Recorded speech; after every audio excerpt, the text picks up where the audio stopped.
for every woman who ever looked into the eyes of danger and felt something she couldn't name. The most dangerous prisons are the ones built from silk and obsession. The rain had been falling since Tuesday. Fiore Esposito noticed this the way she noticed most things, distantly, the way you notice background noise in a restaurant, present but unimportant. She had bigger problems than weather. She had a deposition at 7:30 the next morning, a client who wouldn't stop calling, and a senior partner breathing down her neck about the Marchetti contract that was supposed to have been finalized 2 weeks ago. She also had, apparently, very bad instincts about which bar to duck into during a Chicago downpour. The Velvet Anchor was the kind of place that looked respectable from the outside. Recessed lighting, a mahogany facade, a discreet brass plaque beside the door that could have belonged to a law firm or a private members' club. She'd walked past it 100 times on her way between her office and the parking garage, and she'd always assumed it was exactly what it appeared to be, an upscale cocktail bar for finance types and lawyers who needed somewhere to decompress before the commute home. She was wrong. She realized this the moment she pushed through the heavy door and stepped into the warm, amber interior. It was the quality of the silence more than anything else. Not the comfortable, prosperous silence of money at leisure, but something tighter. Something that had the specific texture of men who had stopped talking when she entered. Fiora paused just inside the door, rain dripping from her coat onto the dark hardwood floor. She was 31 years old, and she had learned, through necessity, to read rooms.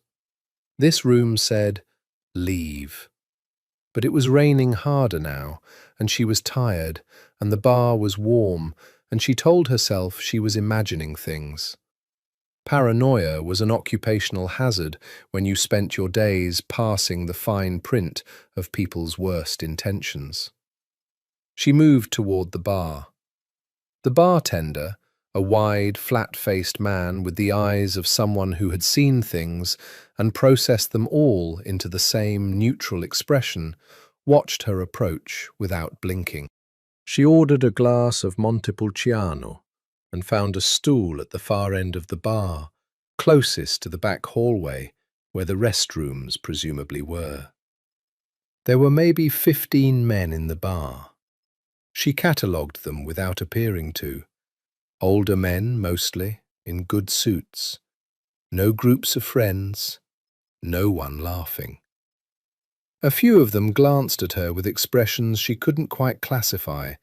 Not predatory, not curious, but something more like alert. Like she was a variable they were calculating. She turned toward the Rain Street window, pulled out her phone, and opened the deposition notes. She was deep into the cross-examination strategy for the Marchetti case when she heard it. A single, sharp syllable, low and deliberate, spoken from somewhere down the back hallway. Then the sound of a door opening. Then footsteps. 2 sets, she thought, uneven, one of them reluctant. She didn't look up. She should have left. Even later, when she had time to replay it all, she understood that this was the moment, the still point where the entire axis of her life began to tilt. She should have paid for the wine she hadn't touched, pulled her coat on, and walked back out into the rain. She should have chosen wet over whatever was about to happen. Instead, she dropped her phone. It skittered off the edge of the bar stool and landed somewhere behind her, sliding toward the hallway. She swore under her breath and climbed down to retrieve it, rounding the small partition that separated the main bar area from the back corridor. The hallway was dim, lit by a single sconce that cast more shadow than light. Her phone had slid almost to the far end, near a door that stood partially open, and through that door, Fiora froze. Through that door, in what appeared to be a private dining room, 3 men stood around a fourth, who was seated and very clearly did not want to be. The seated man was middle-aged, sweat-soaked despite the chill, and his wrists were bound to the chair arms with what looked like zip ties. 2 of the standing men she registered and immediately forgot. They were the type of men who were designed to be forgotten, all function and no feature.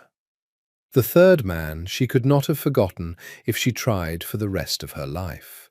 He was standing with his back partially to the door, so she caught him in 3/4 profile, tall, black suit, the kind of stillness that took practice or a very particular temperament to achieve.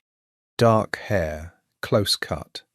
She could see the line of his jaw, the set of his shoulders, the way he held himself with the casual authority of someone who had never needed to perform power because he simply was it. He was speaking. She couldn't hear the words. Her blood was too loud in her ears, but she could see the effect of them on the seated man, who had begun to cry in the specific way of men who understand that crying is their last available option. Then the standing man reached inside his jacket. Fiora did not scream. That was the thing she would be most grateful for later. She did not scream, she did not gasp, she did not make a single sound. What she did was stumble backward, 1 step, involuntary, her heel catching the uneven floorboard with a sound like a small gunshot in the narrow hallway. The man in the black suit turned. His eyes found her in an instant. In the dim light they appeared dark, depthless, the colour of deep water over dark sand. They moved across her face with the efficiency of a scan, cataloguing, assessing, concluding, and she understood with absolute primitive certainty that she had made the worst mistake of her life. Behind her, the flat-faced bartender appeared.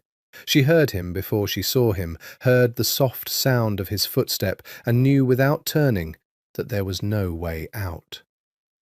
The man in the black suit said, quietly, to someone she couldn't see, "Bring her in." His name was Nero Falcone. She learned this the way she learned most things about him in those first hours, through inference, through the way other people spoke around him rather than to him, through the specific language of deference that surrounded him like a weather system. No one introduced him. No one needed to. He was simply the centre of every room he occupied, the point around which everything else organised itself. The private dining room was warmer than the hallway. She noticed this detail with the strange hyper-focus that she would later understand was shock, beginning its particular reorganisation of priorities. Warm. Dark wood panelling. A table set for no one. Crystal glasses glinting in the low light. The seated man, whose crying had stopped with the same abruptness as a radio switching off, was no longer looking at her. 2 men she didn't know were standing behind her, not touching her, but close enough that she understood movement was not an option. Nero Falcone stood perhaps 6 feet away and regarded her with an expression she could not read. That was the thing that unsettled her most, beyond the fear and the sharp animal instinct toward self-preservation. She was very good at reading faces, professionally good, and his face gave her nothing. He was younger than she'd initially thought, early 40s perhaps, the kind of man whose age registered as authority rather than chronology. He was handsome in a way that felt like an afterthought, dark features assembled with a sculptor's precision, but worn with complete indifference to their effect. "Your name?" he said, not a question. She noticed that too. Everything he said seemed to arrive already fully formed, a statement of what would happen, rather than an inquiry about what she preferred. "I need you to let me go." Her voice came out steadier than she felt. Years of courtroom work, she supposed, learning to speak calmly into the face of opposition. His expression did not change. "Your name," he said again. "I'm a lawyer." She tried this instead. "I work 2 blocks from here. My firm knows where I am." She didn't know why she said this. Her firm had no idea where she was. "And if I don't—" "I know you're a lawyer," he said. He moved, not toward her, but sideways, a slow repositioning, the way a chess piece slides along a rank. She tracked him without meaning to. "Fiora Esposito, associate at Benedetti and Cole, graduated top of your class from Northwestern, did 2 years at the DA's office before you moved to private practice." He paused. "Your phone is unlocked. People are careless." She felt cold in a way that had nothing to do with temperature. He had looked at her phone in the 60 seconds it had taken them to bring her into this room. He had a team who could look up a name in 60 seconds. "What you saw," he said, stopping his sideways movement and facing her directly, "was a private conversation." "I didn't see anything." This was technically true. She had heard and inferred, and the logical architecture of what she'd been building since the moment she stepped into the hallway was something she was not about to articulate aloud. Something moved in his eyes. Not amusement exactly, something colder that occupied the same space. "You're either very smart or very foolish," he said. "I'm a lawyer. I'm both." The words came out before she could stop them. She watched his expression, a fractional shift, almost too small to register, and she realized with disorienting clarity that she had surprised him, that not many things surprised this man. Behind him, the 2 other men in the room had become invisible. He had that quality. He made everything else recede. She hated that she noticed it. "Here is the situation," Nero Falcone said. He had a slight accent, Italian underneath the Chicago flat vowels, layered and barely perceptible, the kind that came not from recent immigration, but from a household where 2 languages lived simultaneously. "You witnessed something. What you think you witnessed and what actually occurred may be different, but your perception is the problem, not the reality. You're a liability. You understand that." Again, not a question, a statement, a problem he was identifying before solving. "So you're going to kill me?" She heard her own voice say this with perfect steadiness, and felt briefly proud of herself, and immediately ridiculous for feeling proud at a moment like this. "No." He said it simply, and somehow this was the most frightening thing he'd said yet, because it implied something she hadn't considered. He pulled out a chair from the dining table, the gesture unhurried, courteous in its way, and sat down, looked at her. "Sit." "I'd rather stand." That wasn't an offer. She sat. He leaned back slightly, studying her. She forced herself to meet his gaze. Brown eyes, she could see now, dark brown, with an almost amber quality at the centre, like light trapped in dark wood. The kind of eyes that noticed too much. Killing you creates problems, he said, in the tone of someone explaining something obvious. You're a lawyer. Your disappearance creates interest, investigation, interest in this bar, in this neighbourhood, in affairs that don't benefit from interest. He paused. But allowing you to leave creates a different problem. I told you. I know what you told me. He was still watching her with that same dispassionate assessment. You're intelligent enough to construct a convincing argument for why you wouldn't go to the police, and you may even believe it. But I've lived long enough to understand that human behavior under pressure is the most unpredictable variable in any equation. He didn't raise his voice. He didn't need to. Every word arrived with the weight of someone who had never needed to perform authority. So what is this? Fiora asked. What happens to me? He looked at her for a long moment. The rain was audible even through the walls, steady and relentless. You come with me, he said, until I've decided what to do. They took her coat, her phone, her bag, her keys, and her dignity. Not all at once, and not cruelly, which in some ways was worse than cruelty. If they'd been brutal about it, she would have had something to push against. Instead, a woman appeared, compact, composed, silver-streaked hair, the precise manner of a senior executive, and simply held out her hand, and somehow the natural grammar of the gesture made refusing it feel childish.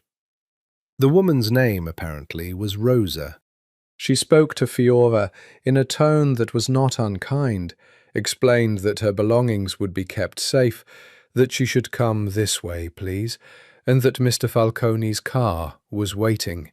I'm not going anywhere, Fiora said.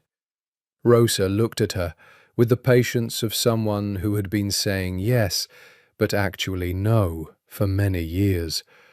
Of course, she said, in a tone that meant, we both know better. The car was a black SUV with tinted windows and leather seats that smelled of cedar and expensive things.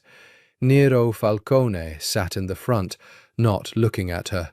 Two men she would mentally classify as security flanking sat on either side of her in the back.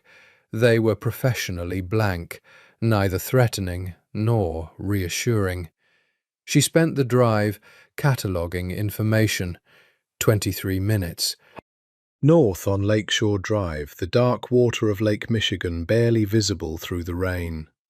Turn west, then north again, into a neighbourhood she recognised as the Gold Coast.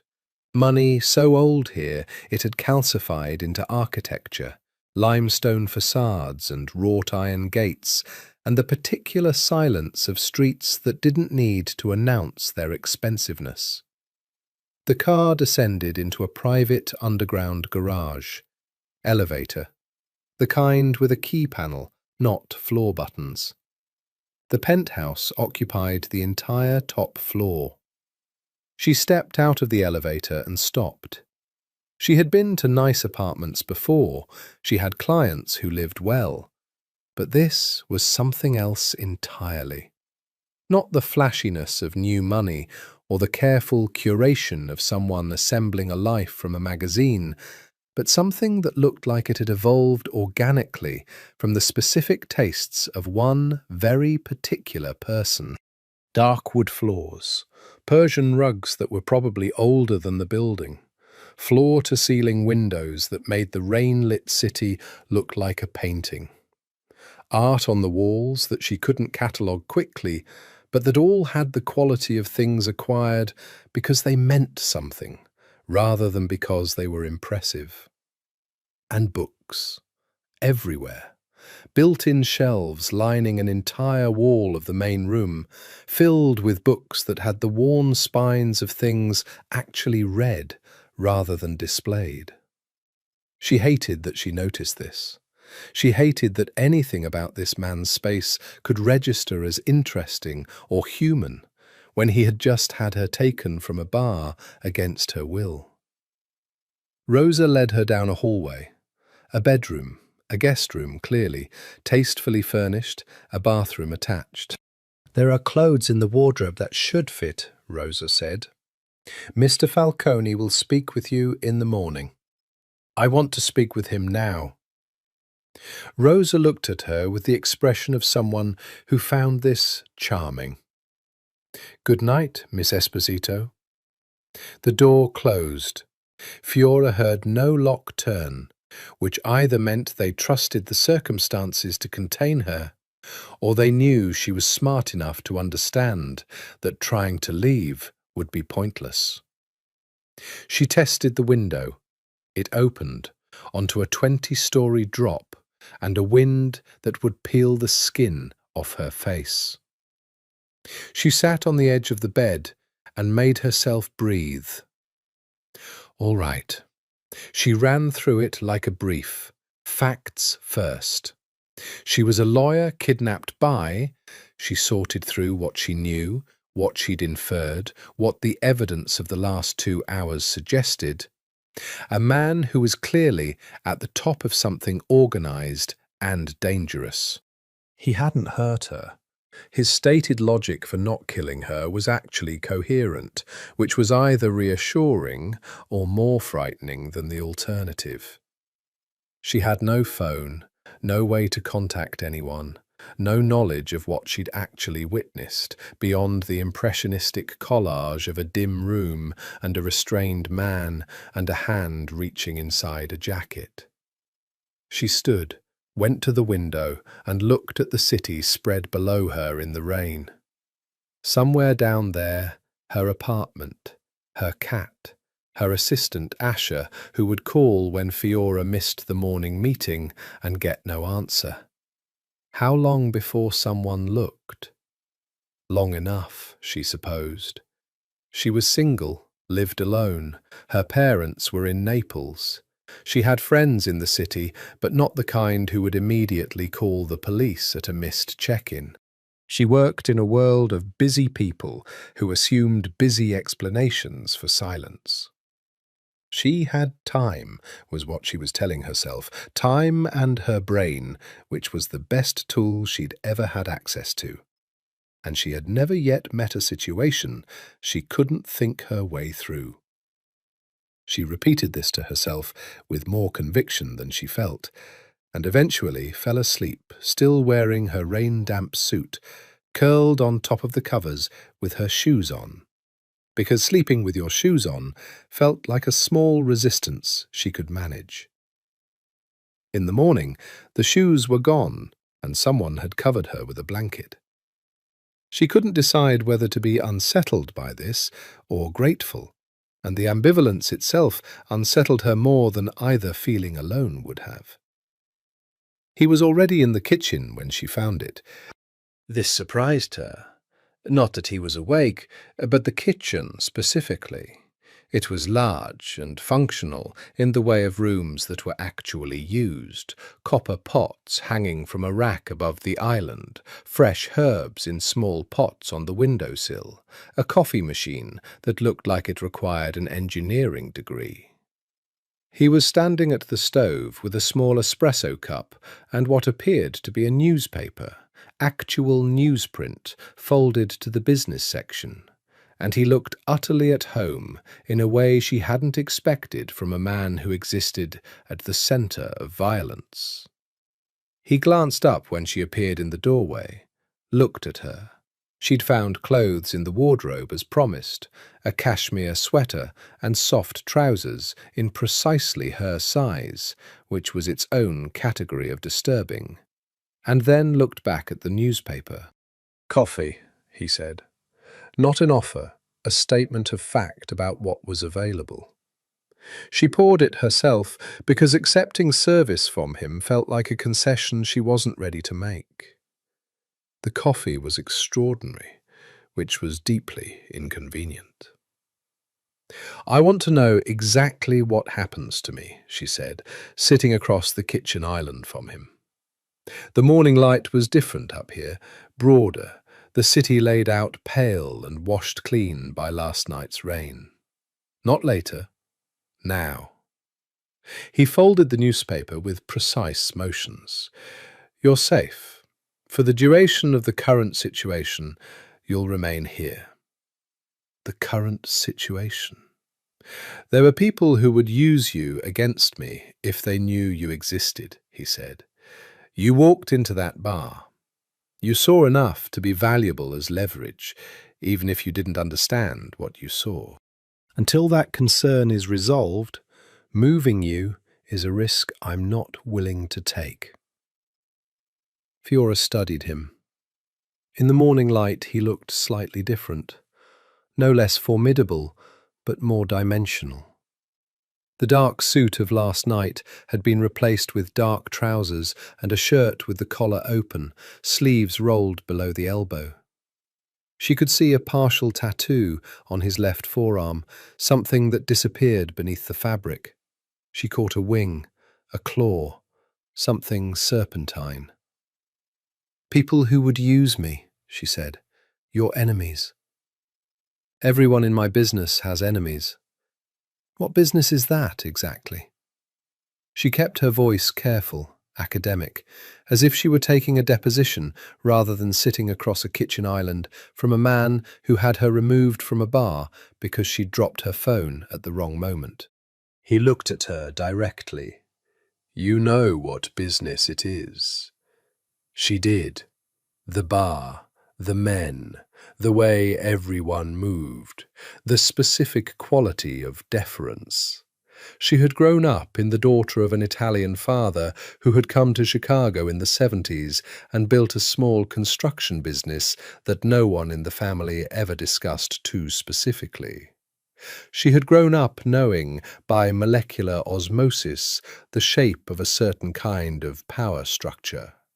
She had gone to law school specifically to stand on the other side of that structure. How long? She asked. A week, perhaps 2. She felt the specific horror of this settle into her chest. A week, 2. Asher would call. Her clients would call. The Marchetti deposition was tomorrow morning, and she had no way to be there. And if she wasn't there... My clients, she started, will be contacted. A family emergency. Your assistant has already been given a message. He said this without inflection, as if it were logistics, as if her life were a scheduling problem he'd solved before breakfast. She stared at him. You called my office. Rosa did. This is... She stopped, pressed her lips together. She had been about to say illegal, which was so dramatically insufficient a word for the situation that she almost laughed. You can't just... And yet, he said, not unkindly. Fiora put both hands flat on the countertop and focused on the cool smoothness of the marble. She was furious. She could feel it moving through her in waves, clean and bracing. And she was also afraid, which she was refusing to allow to the front, because fear was not useful here. I'm going to need to work, she said, when she felt composed enough. If I disappear for 2 weeks, I lose clients. I have ongoing cases. I need access to my files and my email. He watched her.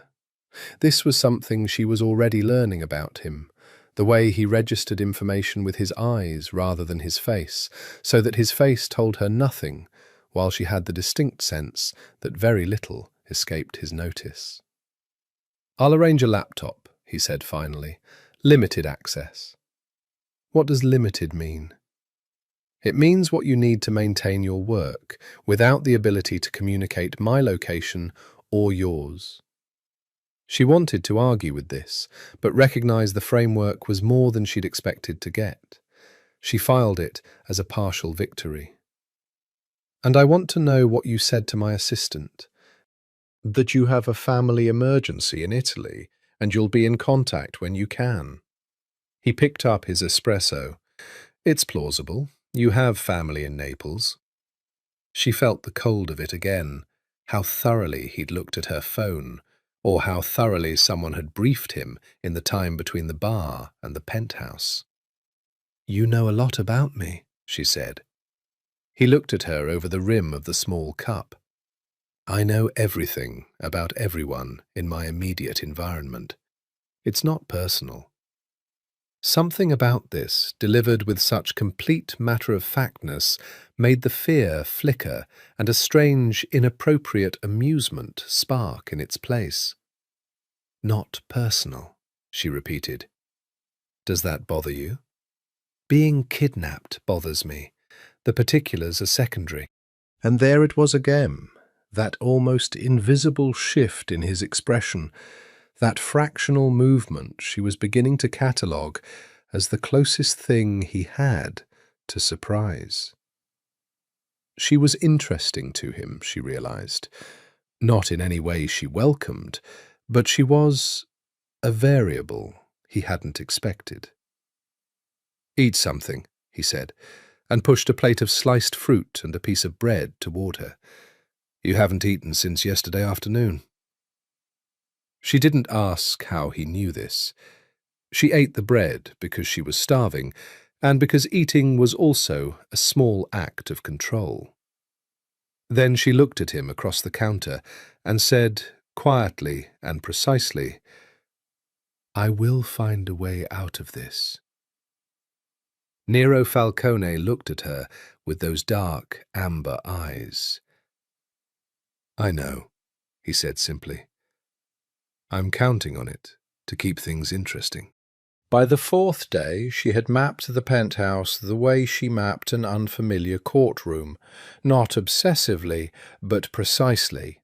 4,200 square feet, 4 bedrooms, each with its own bathroom, a kitchen large enough to constitute a professional operation, a study that was kept locked, which she'd tested once out of principle, a room she thought of as the war room. She never saw inside it, but men came and went through it throughout the day, with the purposeful energy of people managing something ongoing. A terrace that ran the south and east sides of the building, currently cold but present, accessible through the main room's glass doors. She also mapped the people. Rosa was the axis around which the domestic operation rotated.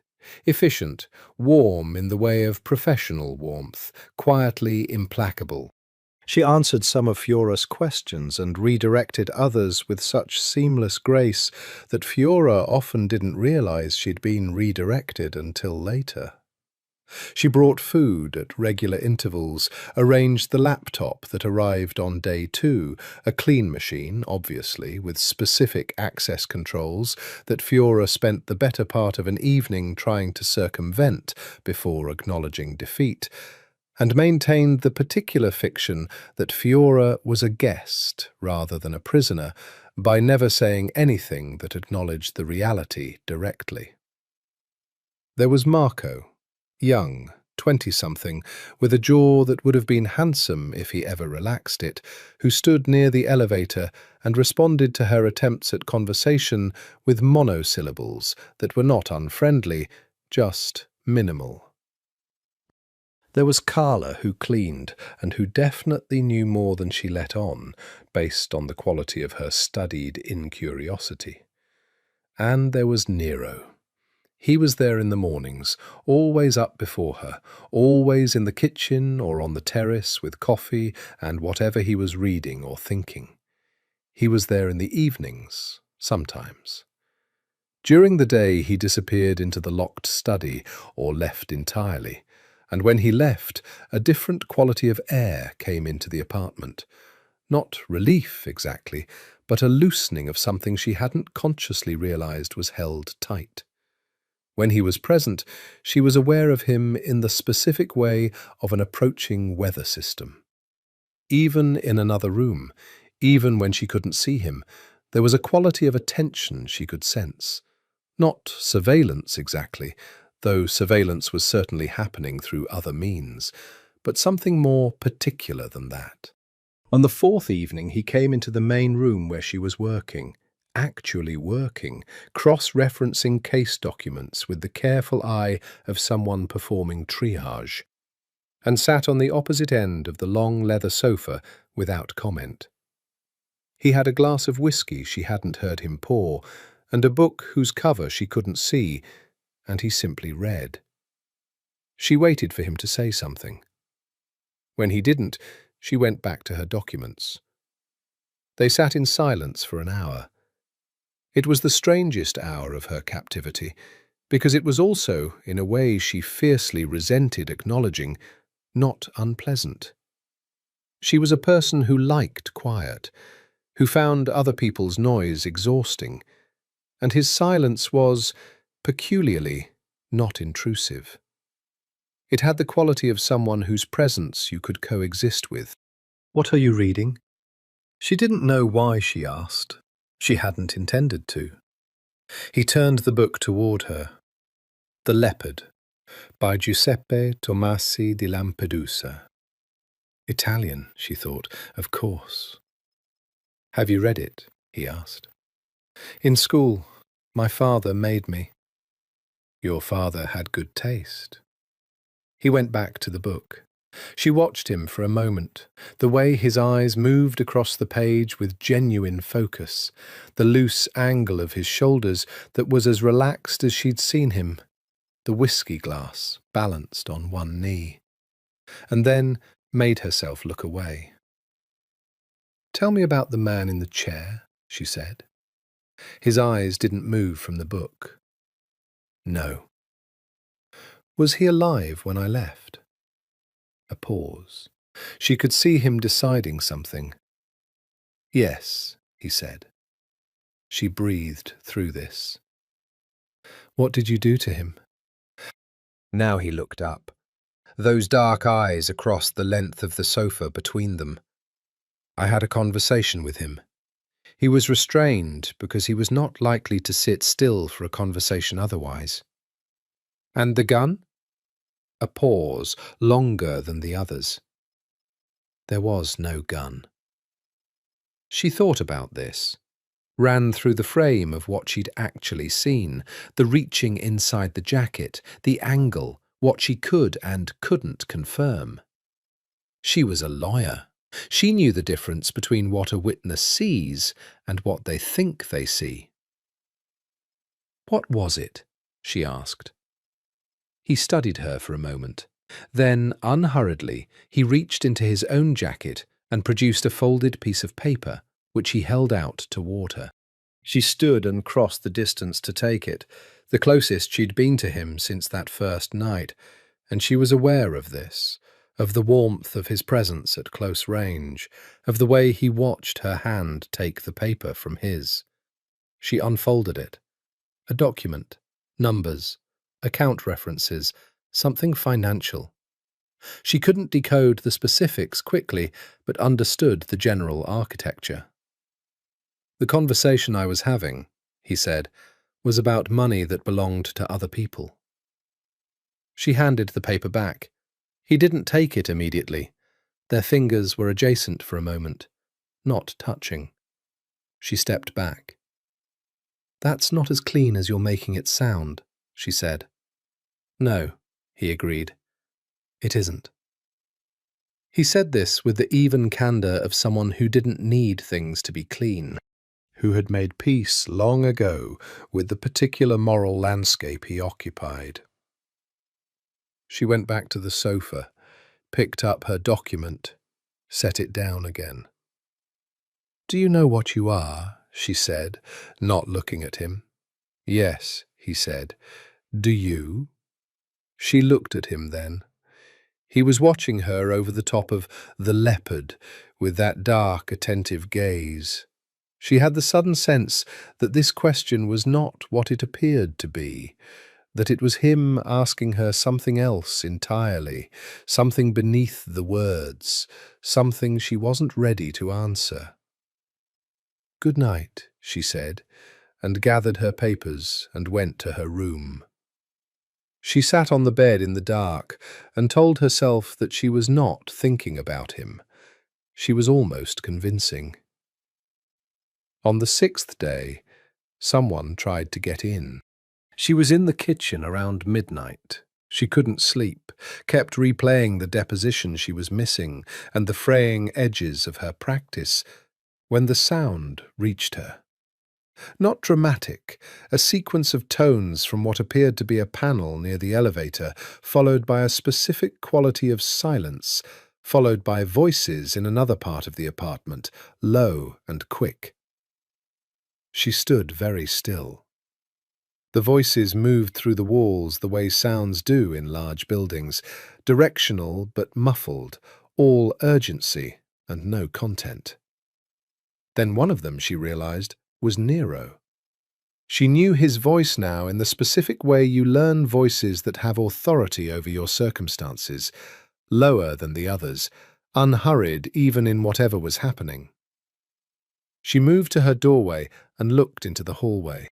Marco was at the far end, speaking quietly into a phone. He clocked her immediately and held up one hand, not threatening, just, "Stay there." Then Nero appeared from the direction of the war room. He dressed quickly, she could see, the shirt untucked, jacket thrown on, and he was carrying something in his right hand with the complete, unself-conscious ease of someone for whom carrying it was unremarkable. She registered. A gun, matte black, already in his grip without being aimed at anything. Her heart hit the inside of her ribs once, sharply. He saw her and stopped. Something passed through his face, something that was not the expression he had for most things. Faster, less controlled, gone in an instant. "Go back inside your room," he said. "What's happening?" "Inside. Now." He said it quietly, and the quiet was somehow more imperative than shouting would have been. She went back inside. She heard footsteps, multiple sets, coordinated, and the specific sounds of whatever was happening being managed. It lasted 40 minutes, during which she sat on her bed and did not read, did not think about the deposition, thought instead about the expression that had crossed his face when he'd seen her standing in the hallway doorway.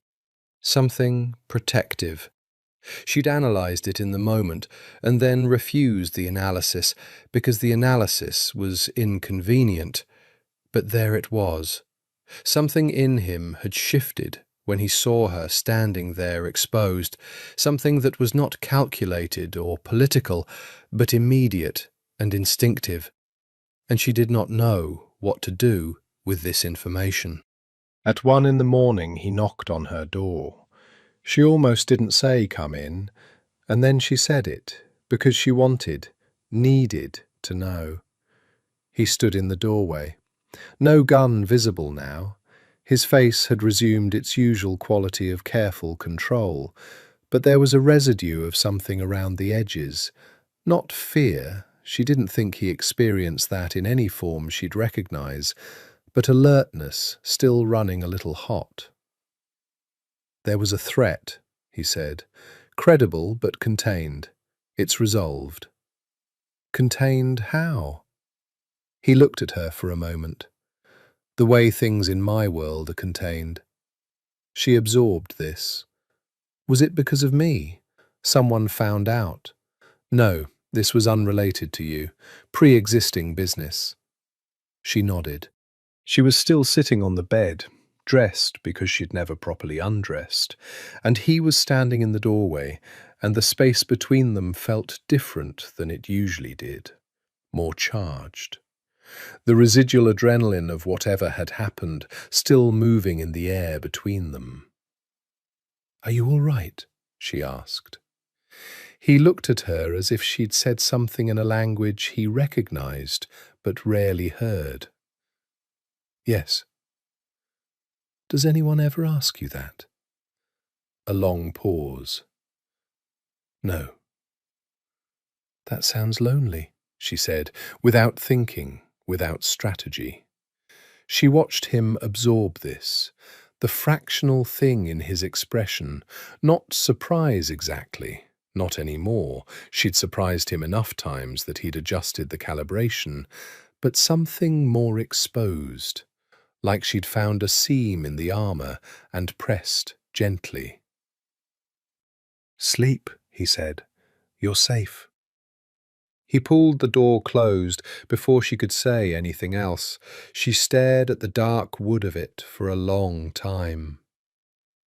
The next morning she found a single red rose on the kitchen island when she came down for coffee.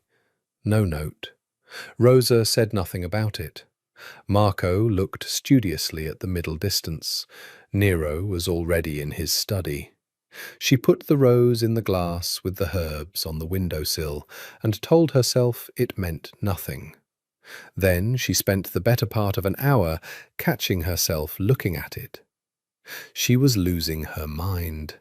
That was the rational explanation. Stockholm Syndrome had an established psychological basis, and she was a highly educated person who could recognize the mechanism for what it was. Trauma bonding, transference of agency, the mind's tendency to find connection in confinement. This was textbook, and she was smart enough to know it, and knowing it would protect her. She drank her coffee and looked at the rose and did not feel protected. He came out of the study at noon and found her at the kitchen island with her laptop. He poured coffee, leaned against the counter at an angle that was not quite facing her and not quite turned away. "You said lonely," he said. She looked up. "What?" "Last night. You said it sounds lonely." He was looking at the window, the city bright and cold and distant beyond the glass. "Why did you say that?" She considered her answer carefully. "Because you're the center of everything in this apartment, and nothing is directed at you. Everyone waits for you to speak. No one asks you anything. You receive information. You don't volunteer it." "That's not—" She stopped. "That's not a relationship with other humans. That's a position." He was quiet for a long moment. She could see him processing. This was something she'd learned about him, that he processed things thoroughly before responding, that his silences were not absence, but presence. "You're very observant," he said finally. "I'm a lawyer. You keep saying that. It keeps being relevant." He looked at her then, directly, with the full force of those amber dark eyes, and said, "It's been that way for a long time. Long enough that I don't register it as lack." She held his gaze. "But you registered what I said." A pause. Then, almost to himself, "Yes, I did." On the 8th day, he took her somewhere. This itself was a surprise. She'd begun to understand the penthouse as the totality of her available world, a gilded but finite space, and the idea of going outside it, even under armed escort, had the strange excitement of novelty that she recognized as a symptom of confinement. "Where are we going?" she asked in the elevator. "Out." He was in a dark coat, a scarf at his throat that she noticed without meaning to, cashmere, navy, the kind of detail that revealed the precise level at which he lived. "You haven't left the apartment in 8 days. Rosa tells me you haven't been sleeping." "Rosa tells you things about me."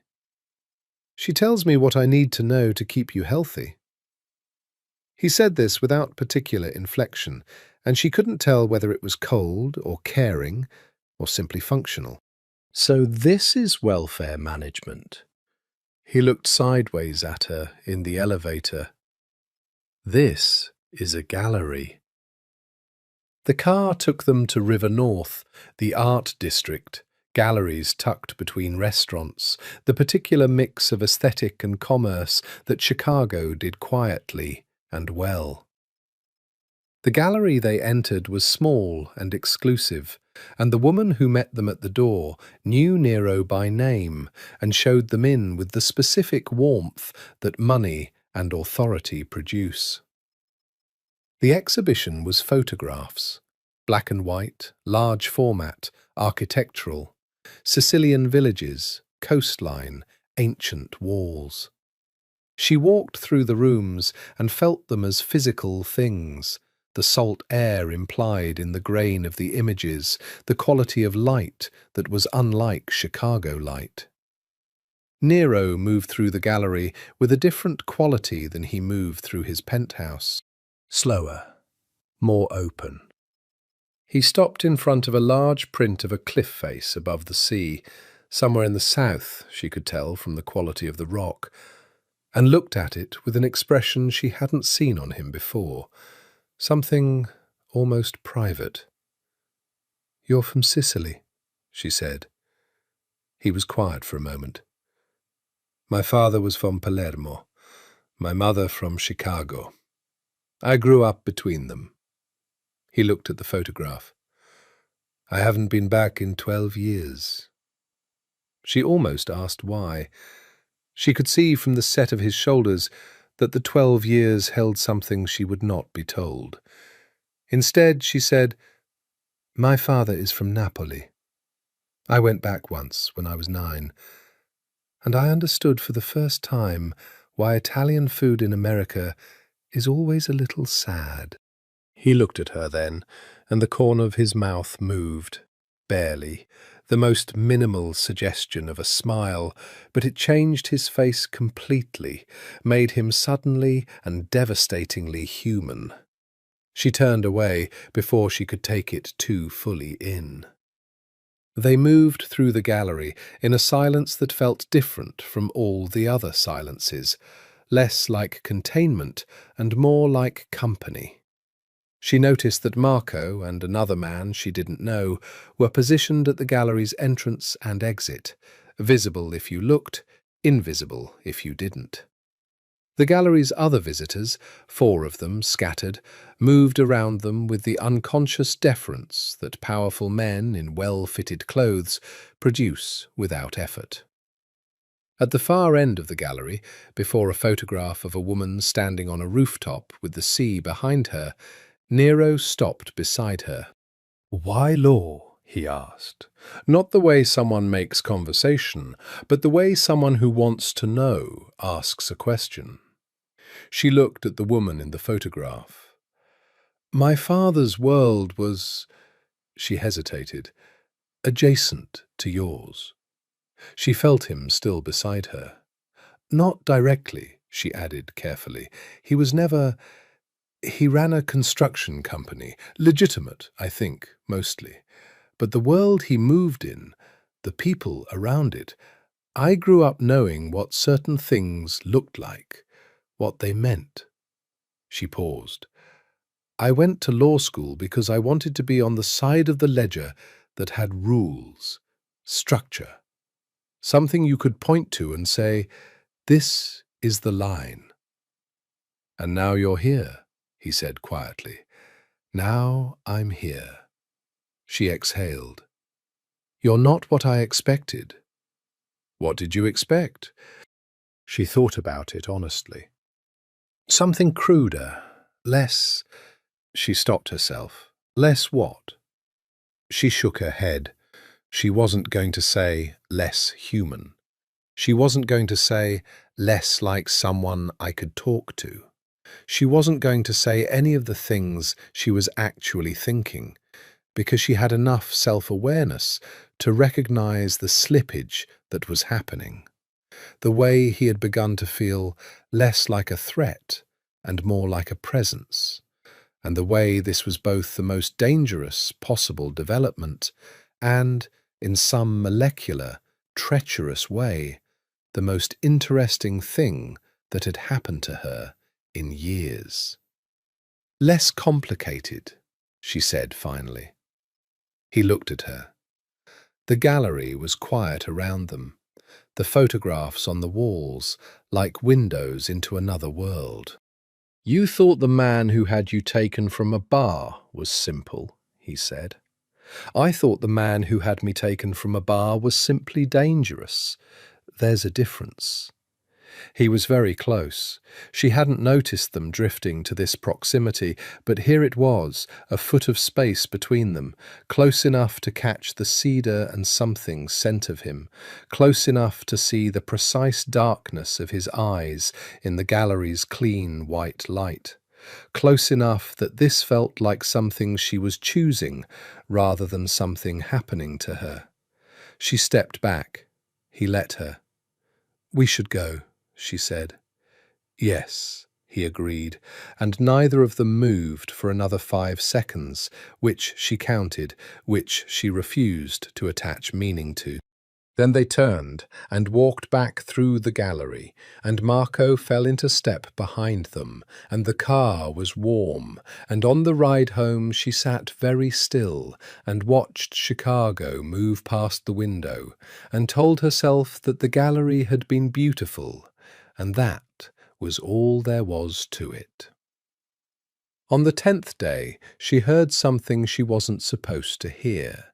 She had developed the habit of early mornings, earlier than Nero, which took effort, since he seemed barely to sleep, sitting on the east end of the terrace, wrapped in a blanket, with the laptop and coffee, working while the city assembled itself below. It was cold, but not cruelly so, and the privacy of it, the illusion of being outside the walls, even while still contained within them, had become important to her. She was on the terrace when he came out of the study with someone she'd never seen before. A man, older, thick-set, with white hair and the kind of build that had once been imposing and was now just substantial. They came into the main room. She could see them through the glass. They couldn't see her in the early morning shadow of the terrace, and their conversation was inaudible until Nero opened the glass door slightly, the way you do for air without intention. She didn't move. She kept her eyes on her laptop. "Conti's people are making noise on the south side.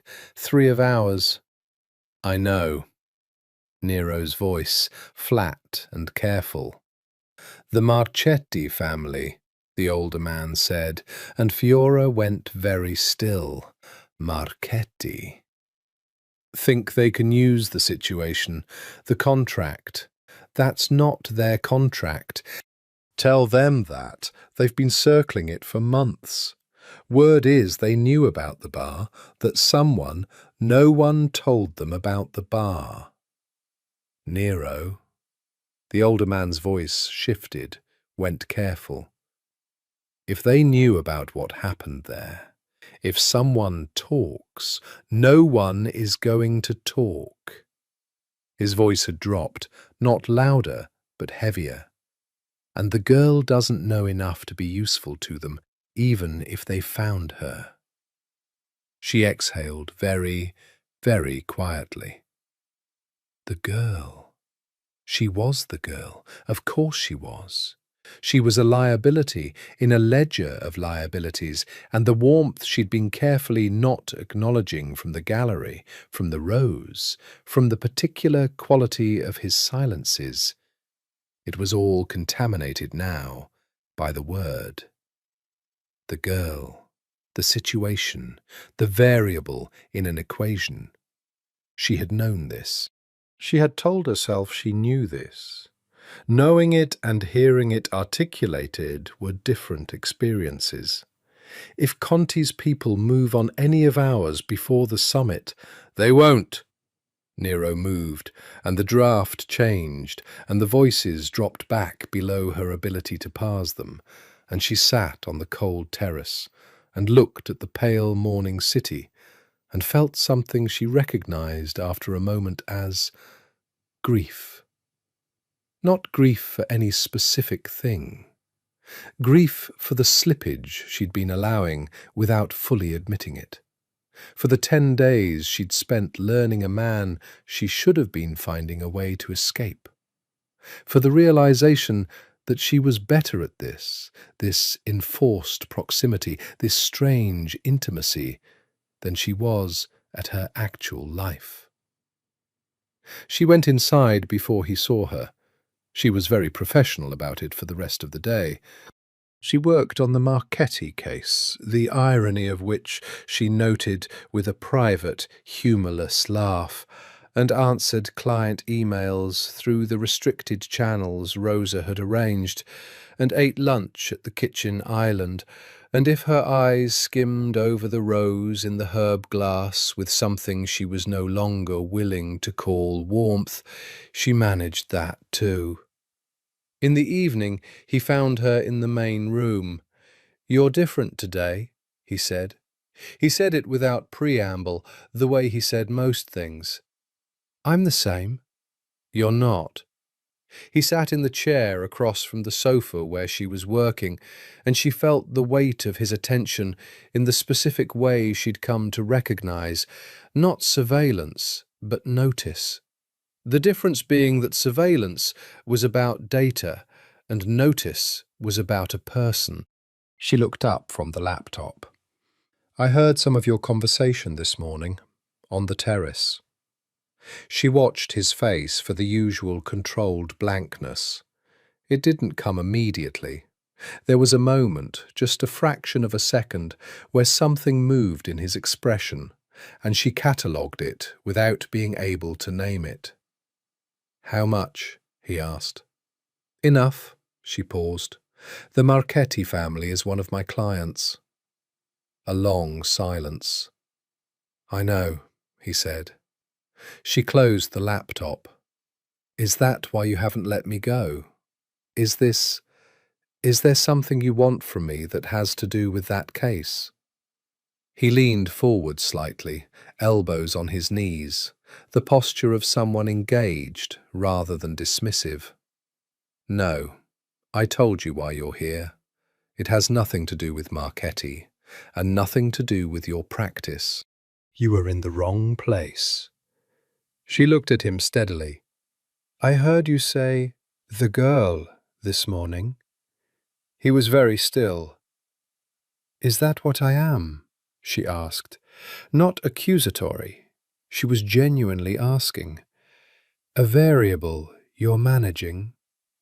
He stood, and she tensed instinctively, and then he was crossing the room in 3 slow strides and sitting on the other end of her sofa, not close, but the same surface, same latitude, and saying quietly, "No."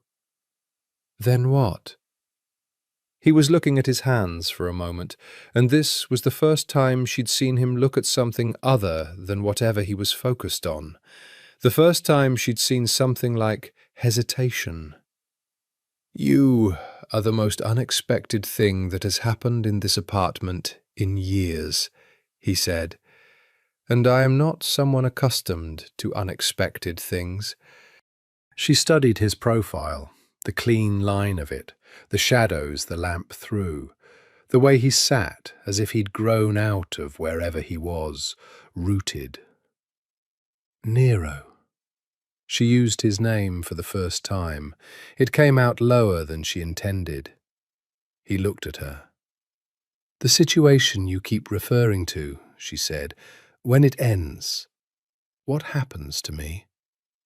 He held her gaze for a long time, long enough to feel like something was being said beneath the silence, something that hadn't found its words yet. "You go back to your life," he said, "exactly as it was." She didn't know why this felt like a loss. She absolutely refused to examine why this felt like a loss. She nodded, looked back at the closed laptop, and said, "All right." He sat there for another hour. Neither of them said anything. The city moved in the windows. Outside, something was always happening in his world, and tonight, for an hour, he sat on the edge of her sofa and let something else happen instead. The call came on the 12th day, and it shattered things. She was in her room when she heard it, not the call itself, but its aftermath, the rapid percussion of footsteps and the change in air pressure that meant multiple people moving urgently through a space designed for the opposite. She opened her door and found the hallway different. Two men she'd never seen, positioned at intervals, and Marco's face carrying the tight, specific expression of someone managing bad information. "What happened?" she asked. "Stay in your room, Miss Esposito." She stayed in the hallway. "What happened?" Rosa appeared from the direction of the main room, and her face, usually smooth with professional composure, was carrying something strained. "There's been an incident," she said. "Please, just where is he?" She heard herself ask this, and noted from a distance that she had moved from Falcone to he in her interior grammar without noticing when. "He's fine," Rosa said, and Fiora exhaled. "But he's occupied. Please, Fiora." The first name. Rosa used it when she wanted her compliance, she'd learned. She went back to her room and sat on the bed and looked at the ceiling and waited. It was 3 hours before she heard his footsteps in the hallway, unhurried as always because he did nothing in a hurry. Her door was open. He stopped in the doorway. He had blood on his shirt. A dark stain on the left shoulder, already dried and oxidized. He was otherwise uninjured as far as she could see, and she ran her eyes over him with the specific attention of someone checking for damage, and hated herself mildly for the relief when she found none. "Are you hurt?" she asked. He looked down at the shirt briefly, as if he'd forgotten about it. "Not mine." She stood, crossed to him before she'd fully decided to, and stood in front of him in the doorway, closer than she'd been since the gallery, looking at him, looking at the shirt, the set of his jaw, the thing in his eyes that was not quite controlled right now, that was running a half-degree warmer than his standard. "Whose?" she asked. A pause. "Someone who is being looked after." "One of yours?" "Yes." He said it quietly. Protective. The word is carrying something it wouldn't have 10 days ago. She put her hand on his arm. The right arm, not the blood-stained side, just her hand, flat on the dark fabric of his sleeve, in a gesture that wasn't calculated, that came from somewhere she'd been trying not to acknowledge. She felt him still beneath the contact. "I'm sorry," she said. He looked at her hand on his arm, then at her face. Something passed through his expression, something that moved too quickly for her to fully catalogue, but that had the quality of a door opening. "You should sleep," he said. His voice was different, lower, she thought. "You should too." She paused. "Do you? Actually sleep?" "Occasionally." The ghost of that almost smile. There and gone. She removed her hand. She hadn't realized until the removal how present the contact had been, how much information the touch had carried, warmth and solidity, and something she was going to spend the rest of the night not naming. She stepped back into her room. He stayed in the doorway for a moment longer than he needed to, looking at her with that quality of attention that had by now become completely particular to her, that she had come to recognize as his, the specific frequency on which Nero Falcone noticed things. "I need you to understand something," he said. She waited. "The situation has become complicated." He said it carefully, as if choosing each word while simultaneously knowing they were insufficient. "There are people who have become aware that I have liability. Someone close to me told a story they shouldn't have. His voice stayed level, but she heard what was beneath it: controlled fury, cold and total. This means your profile has changed. Staying here is more important now, not less. I'm in more danger, she said, stating it plainly. You're safe here. His voice on safe had a different quality. Absolute. Final. As if safety were a thing he could decree into existence through sheer will. And she believed, with some portion of herself that bypassed rational analysis, that he could. And if I try to leave? She asked. I will find you. He said this not as a threat, but as a declaration of fact, the same tone in which he said everything, as a statement of the world as it would be. Within the hour. She looked at him. I believe you. Good, he straightened. Sleep, Fiora. He used her name.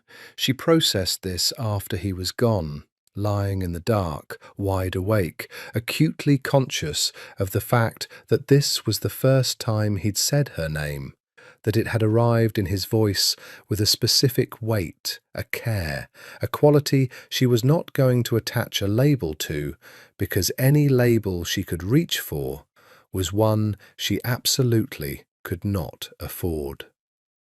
She slept eventually, and when she slept, she dreamed of Sicilian coastline and dark eyes and a man who blocked out everything behind him the way a cliff does the sea. On the 14th day, he made dinner. She came into the kitchen at 7 and found him there, actually at the stove, actually cooking, in a state that reconfigured her understanding of him in some fundamental way that she was probably going to regret. The black jacket was gone, his sleeves were rolled to the elbow, and she could see more of the tattoo now. She'd been right about a wing, something raptor, darker, coiling lines beneath it. He moved around the kitchen with the same economy he moved everywhere, no wasted motion.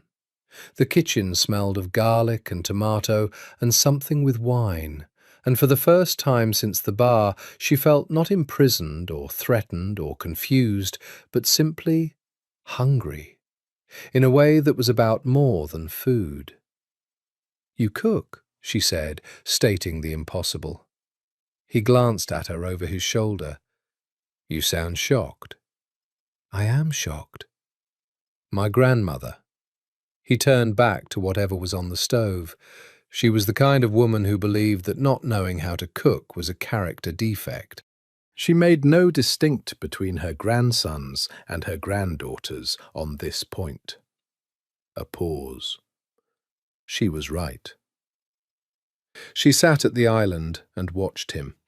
She had a glass of wine, he'd poured it without asking, which she'd given up objecting to, because his habit of knowing what she wanted before she asked was one of those things that was difficult to sustain irritation about.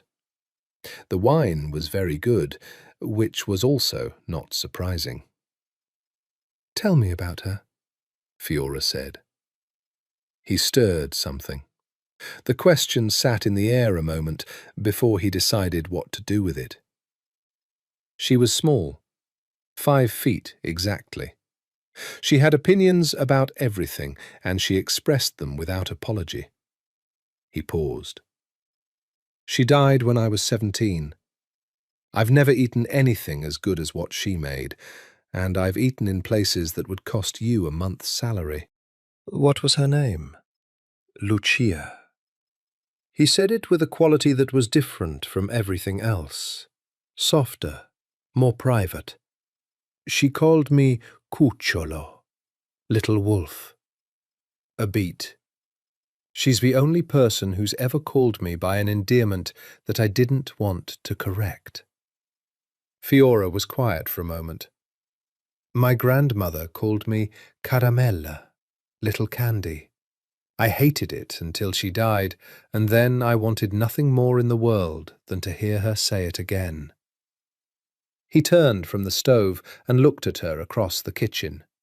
Something passed between them in the warm, fragrant air, something that was recognition, the specific recognition of two people discovering a shared fluency in grief.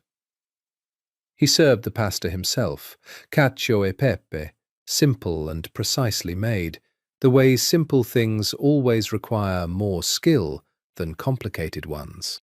They ate at the kitchen island because the dining table felt too formal, or maybe because the island was where they'd always talked, and rituals accrete without permission. "You never married," she said. "No," he twirled past her. "My life isn't suitable for that. You decided that. Someone would have decided it for me eventually." He said this without self-pity, as a statement of geography. In this world, people close to you are leverage. Every person you love is a potential weapon someone can use against you. She thought about this, thought about what it meant to live at a level of power where care was a vulnerability to be managed. "That's a very lonely way to think about love," she said. "It's an accurate way. It's one way." He looked at her. "You have a relentless habit of arguing with my conclusions. I have a professional habit of examining evidence." She paused. "You're not currently acting like love is only a weapon. This," she gestured at the plates, the wine, the kitchen, "isn't leverage." He was quiet for a moment. "No," he said, "it isn't." They looked at each other across the plates and wine glasses and 14 days of accumulated understanding that neither of them had agreed to accumulate. Outside, Chicago was dark and alive, and up here in the penthouse, it was possible to feel as if the city were another country, as if the world that required him to be what he was existed at the other end of an impossible distance. "Nero," she said. "Yes." "If things were different," she stopped. She didn't know how to finish this sentence. More importantly, she didn't know if she should. He finished his wine. "If things were different," he said slowly, "I would have met you in a courtroom or at a party, and I would have found a reason to talk to you, and I would have made a very poor impression, because I am not—" He paused, choosing his words with that careful deliberation she'd come to know. "I don't do this well. The ordinary things, the normal grammar of how people meet." She felt something in her chest do what she recognized as a structural change, the way a room feels different after a piece of furniture has been moved, the same space but differently shaped. "You do this fine," she said quietly. He looked at her. Long, deep, reading her the way he read everything, not extracting data, but actually reading, comprehending, the way you read something that matters. Then he said, "You're not a prisoner." She frowned slightly. You haven't been, for some time." He sat back. "I think you know that." She did know that. She had known it since approximately day 7, when she'd started to understand that what kept her was not the absence of exits, but the presence of something she kept refusing to name. The realization, placed in front of her now in plain language, was both clarifying and terrifying. She was here because some part of her had chosen to be here, and when that part had made its decision, she wasn't sure. "I should be afraid of you," she said. "Yes," he agreed. "I'm not." "I know." He said this with something careful in it, something almost tender. That's what frightens me. The laptop was full of restricted domains and filtered traffic, but it was still a laptop, and Fiora was still a lawyer who had spent 5 years at one of Chicago's sharpest practices, and she had, over the course of 2 weeks, been quietly assembling a picture. The Falcone family, and it was a family, which was how this architecture worked, both by blood and by structure, occupied a specific position in the upper Midwest's organized crime geography. Old money, in the worst sense. This had been built over generations, not acquired overnight. Chicago, parts of Detroit, certain interests in New York that interlocked with older structures from the East Coast. The name Falcone didn't appear in any legal document she could access, which was itself information. Men who left no paper trail were men who had learned at great expense how paper trails were made. She had also assembled, from inference and overheard fragments and the specific vocabulary of the people around her, a clearer picture of what had happened at the Velvet Anchor. The man in the chair had been named Paolo Setti. She'd heard the name once, dropped carelessly in a conversation that swung past her in the hallway. Setti was a mid-level figure in a competing family, the Conti operation, which was currently engaged in some kind of territorial renegotiation with the Falcones. He had been brought to the Velvet Anchor not to be harmed, but to be persuaded. The document Nero had shown her, the financial document, had been part of that persuasion. She had not, in fact, witnessed an assassination. She had witnessed a negotiation conducted in the idiom of men who used coercion as a first language. This did not make any of it legal. This did not make any of it moral. But it changed the shape of things in a way she couldn't entirely ignore, because she had spent 2 weeks calculating herself against the idea of a murderer, and now had to recalculate against something slightly different. A man who operated in violent spaces and used violence's vocabulary, but who had shown her, in 2 weeks of close proximity, a consistency of behavior she had not expected and could not easily dismiss. She told him what she'd worked out on the 15th day, sitting on the terrace in afternoon light that had turned suddenly warm, like the city remembering it had agreed to have a spring. "You weren't going to kill him," she said. Nero, who had come out with 2 coffees and the posture that indicated he'd intended to sit in comfortable silence, settled into the chair across from her and looked at her without apparent surprise. "No." The document was a confession, something he'd signed. Something he'd already signed, weeks earlier, when he understood that signing it was preferable to the alternatives. He said this with the measured evenness of someone who understood that the alternatives being referenced were real, and that she understood this, and that they were both going to sit with that understanding without flinching away from it. "So the night I walked in," she said, he was being reminded that the confession existed. Reminded and relieved of some additional documentation that he'd been collecting, against his better interest. She drank her coffee, thought about this. The spring-adjacent sun was warm on her face, and somewhere below them the city was living its ordinary life, and she was 2 weeks into a captivity that had become something she didn't have a word for. "Nero," she said, "can I ask you something, and will you actually answer it?" He tilted his head slightly, which meant yes, she'd learned. "Why did you show me the document? That first night? You didn't have to. I would have filled in worse conclusions without it." He was quiet for a moment, looking at the city rather than her, and she watched his profile, the clean, definite lines of it, the way he held things in rather than outward.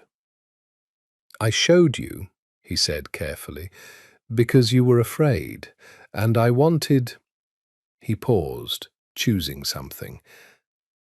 I didn't want you to be afraid of something that wasn't what you thought it was. You cared whether I was afraid. Yes. She put her coffee down. Why? He looked at her then. The afternoon light was clear on his face, honest in the way that unforgiving natural light always is, and what she saw in his expression was something she hadn't seen there before, or perhaps had seen and kept refusing to identify. Something wanting. Not in the way of someone accustomed to wanting and getting, but in the way of someone who has kept wanting carefully away from themselves for a long time and felt it resurface without warning. Because you walked into that bar and you were brave and furious, and you kept looking at me like I was a problem you were going to solve, he said. And no one has looked at me like that since my grandmother. A pause. Without fear, without calculation, just, he exhaled, like I was a person who could be argued with. She felt this land, felt it fully, without the buffer of denial she'd been maintaining. You've been alone in this, she said, for a long time. I made choices that required it. That's not the same as wanting it. He said nothing, but his eyes, watching her, were saying everything that his discipline kept from his mouth, a whole conversation in a frequency just below words, and she had, in 15 days, become fluent enough to hear it. She reached across the small table between them and put her hand over his. His eyes dropped to her hand. She felt him, very still, very present, the way the world becomes when something unprecedented happens. Then his hand turned, slow and deliberate, and his fingers closed around hers, and she let them, and neither of them spoke for a long time. Because the city was beautiful below them, and the sun was warm, and some things are better held than explained. She kissed him on the 17th day. In her later accounting of it, she was honest with herself. She chose to. It was not an accident, and it was not coercion, and it was not the outcome of any force external to herself. She had been building toward it since approximately the gallery, and she had been honest enough with herself, alone in her room on enough sleepless nights, to know it. It happened in the kitchen, because that was their place. The kitchen, where he made coffee and she pretended to work, and they conducted the running conversation that had no real beginning and didn't need one.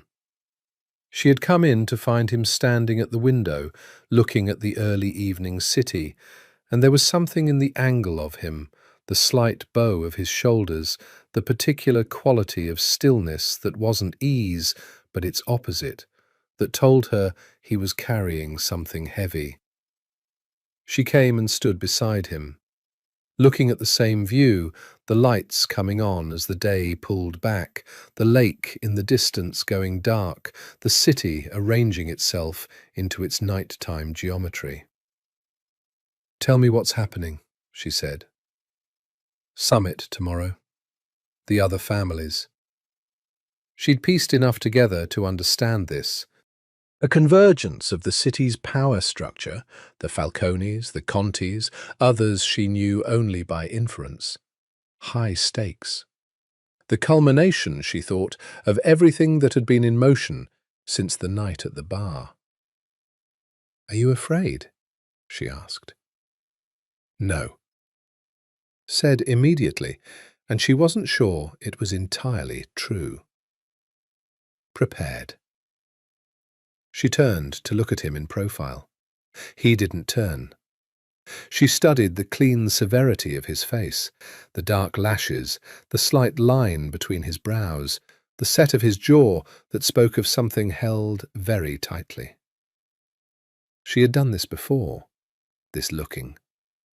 But now she did it without pretending, She was doing something else. Nero. She said his name the way she'd learned to say it, not as an address, but as something else. A calling. He turned, found her already looking at him, and whatever he saw in her face made him very still. She lifted her hand and touched his jaw, just the edge of it, the point where the jaw met the neck, the tips of her fingers on the warm skin of him, and she felt him stop breathing. Fiora.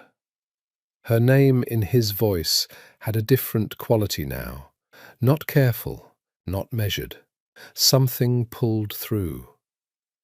I know what this is, she said quietly. I know what all the reasons against it are. I've been making the list for 17 days. And I'm still here. She held his gaze. And I think you know why. He lifted his hand, slowly, with the deliberateness of someone who understood that this was a line, and covered her hand where it rested against his jaw, pressed it there. His eyes were very dark, very close. This complicates things, he said. You seem to manage complicated things well. The corner of his mouth moved, that almost smile that she had come to understand was one of his most genuine expressions, because it happened in spite of everything. Then he moved, or she did, or they both did simultaneously, the way two things pulled toward the same point eventually close the distance. And then she was kissing him, and his hands were on her face, and the kitchen was bright around them, and the city was dark outside the windows, and everything else, the reasons, the complications, the careful architecture of why this wasn't possible, dissolved into the specific, grounding reality of his mouth on hers. He kissed the way he did everything, fully, without apology, with a quality of attention that made everything else peripheral.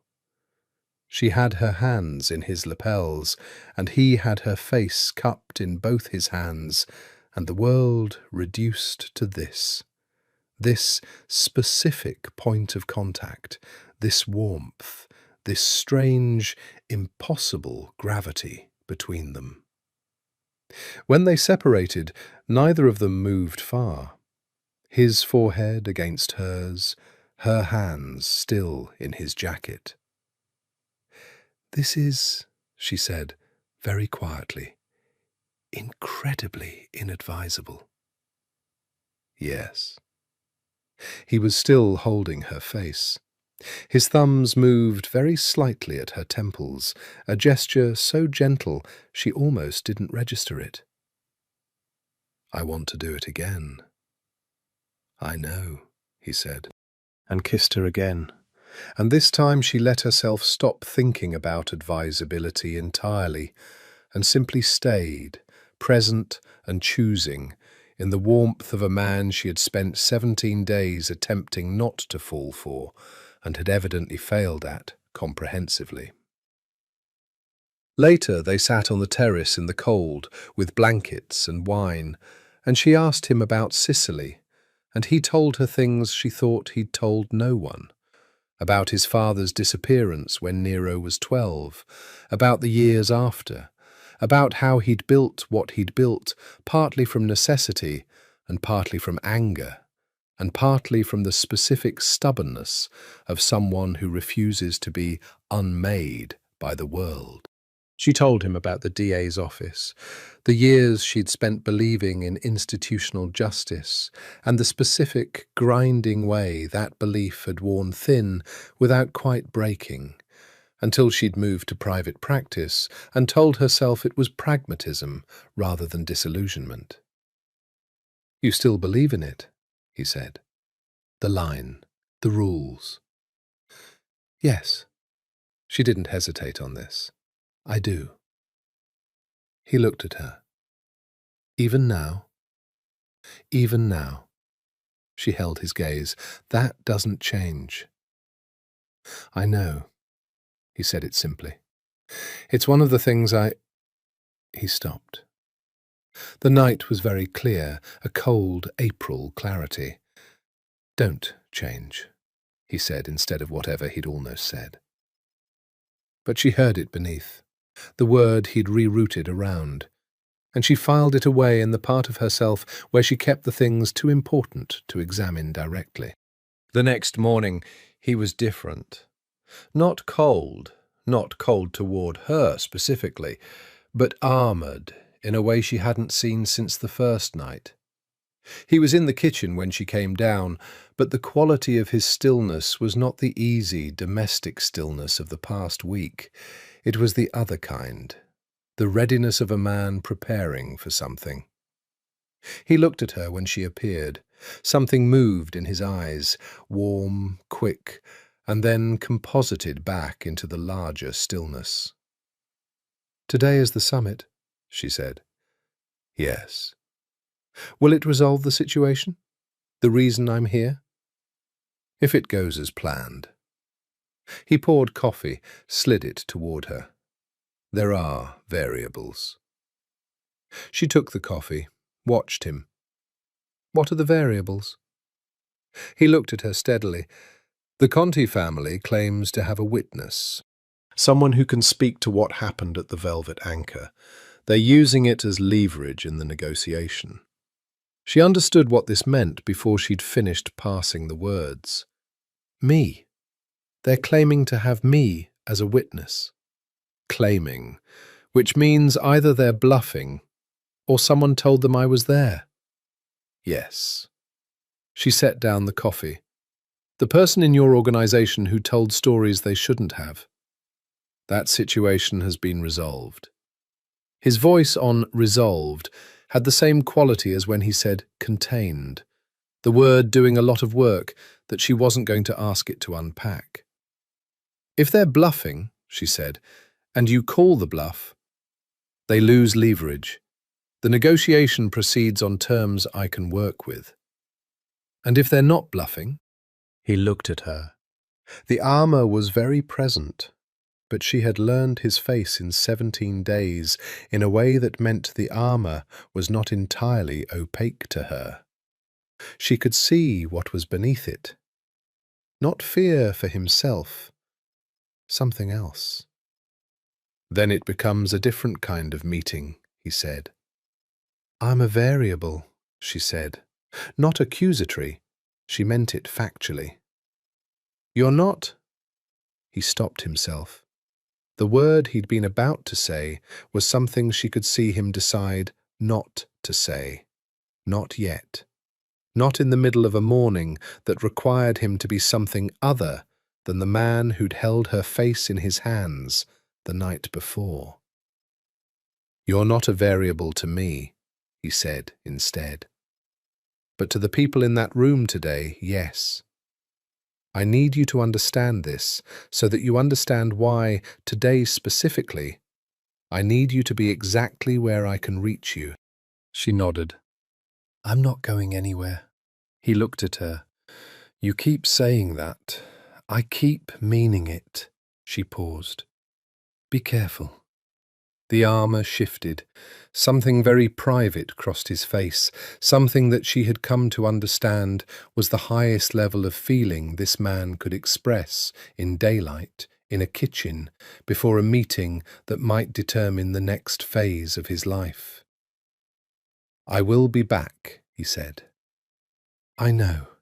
She said it with the certainty she felt. He was gone by 9. She worked. She forced herself to work. The Marchetti case had become, in the context of everything she'd learned, a different kind of document, with different undertones that she had to carefully quarantine from her professional obligations. She was a lawyer. She had a duty to her client.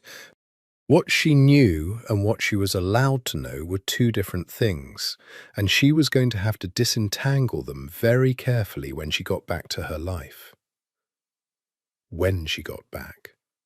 She noticed the syntax. When, not if. At 3 in the afternoon, Rosa brought her tea without being asked. This was unusual. "Is everything all right?" Fiora asked. Rosa's composure was perfect, as always, but she held the teacup slightly longer than she needed to. "These meetings sometimes run long," she said. "How long?" "He's always come back," Rosa said, which was not an answer to the question she'd been asked. Fiora understood what this was. Rosa had worked for this man for how long?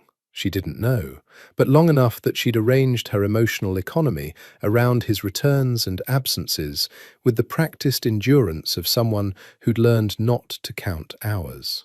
The care in her eyes when she mentioned him was the care of long proximity to a person you've watched navigate a dangerous world. "He's good at what he does," Fiora said. Rosa looked at her with something sharp and warm simultaneously. "Yes," she said, "and he's been better lately." A pause that was not quite weighted with implication. "Sleep is a factor."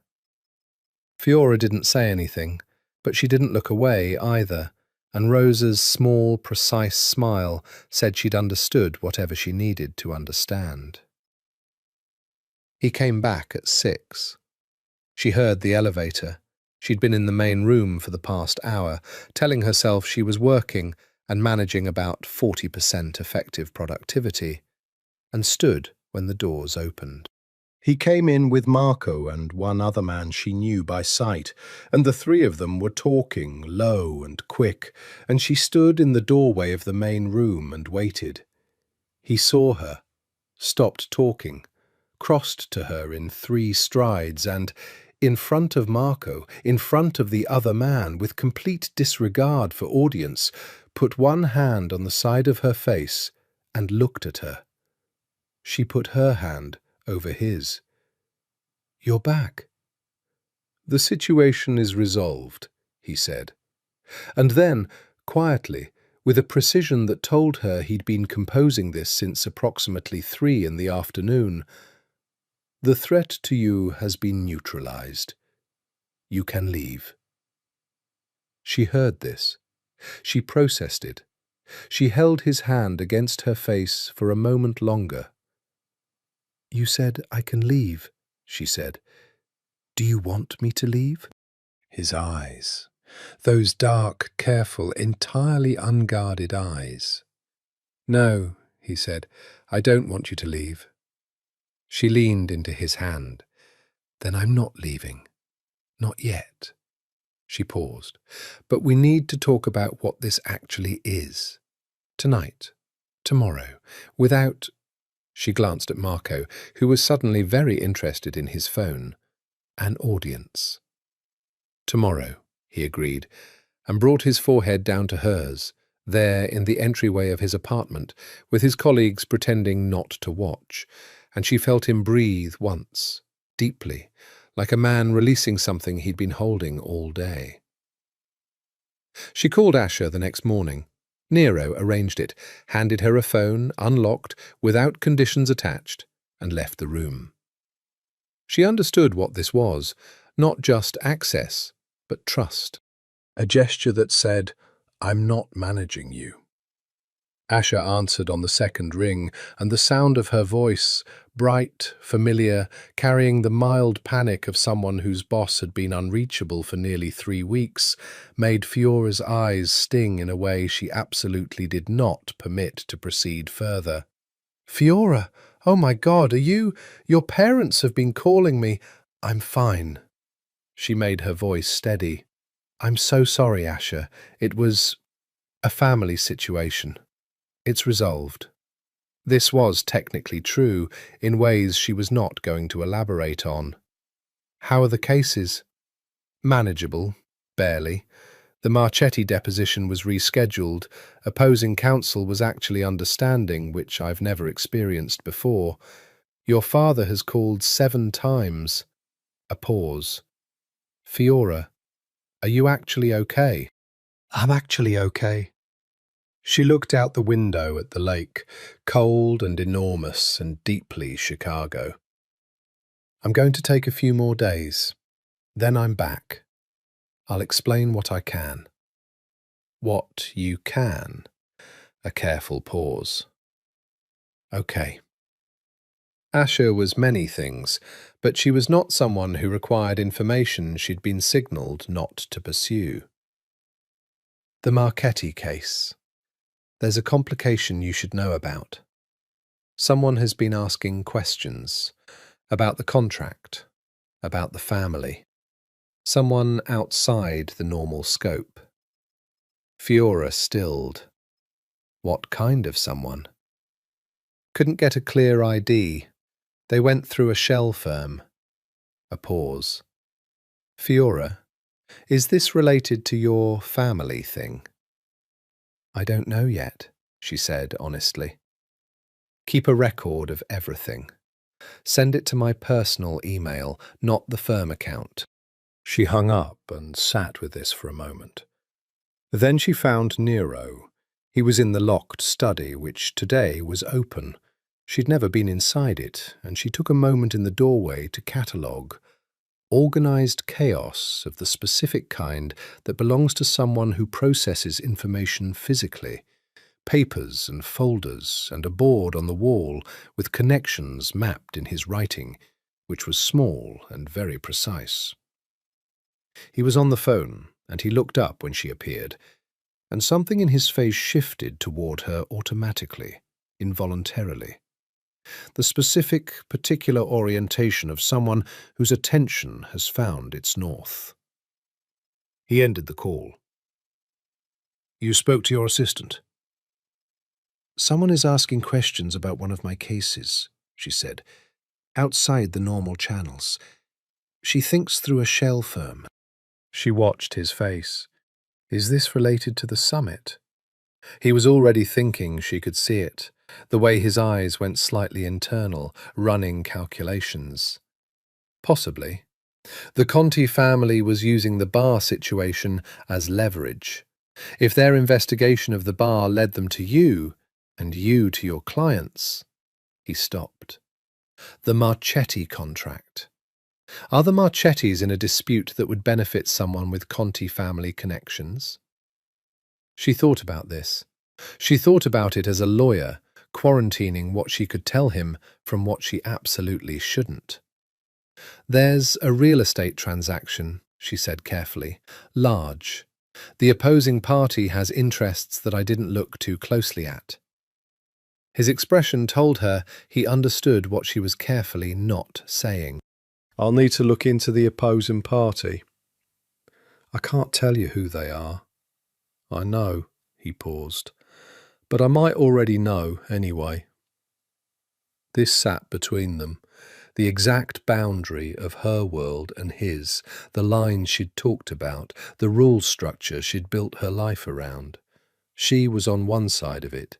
He was on the other, and they were standing in a doorway together, and neither of them had moved to their respective sides. Nero, she said, when I go back, when I actually go back, not because you need me to, but because I choose to, I have to go back as myself, all of myself, including the parts that will sit across a courtroom from people in your world and try to put them in prison. He looked at her. I know. That includes you, theoretically. Theoretically. Not theoretically. He was very still. She could see him examining this, turning it, looking at all its sides. Yes, he said, not theoretically. She exhaled. That's an impossible situation.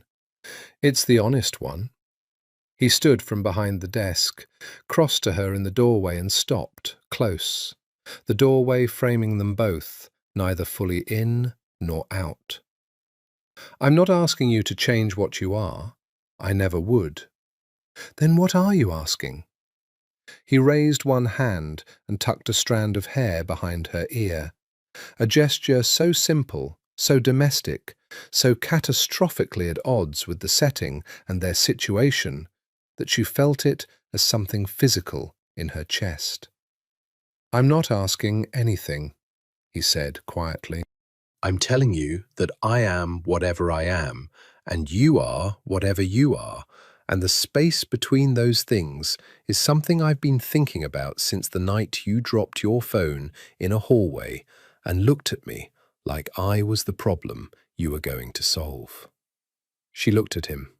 His hand moved from her hair to her jaw, just resting there, warm and present. We can't resolve this, she said.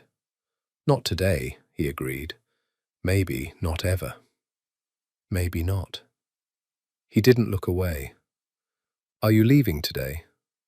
She held his gaze for a long time, thought about her apartment, her cat, Asher's voice, the Marchetti deposition, the ordinary structure of her life, and how she had been so certain 3 weeks ago that it was sufficient.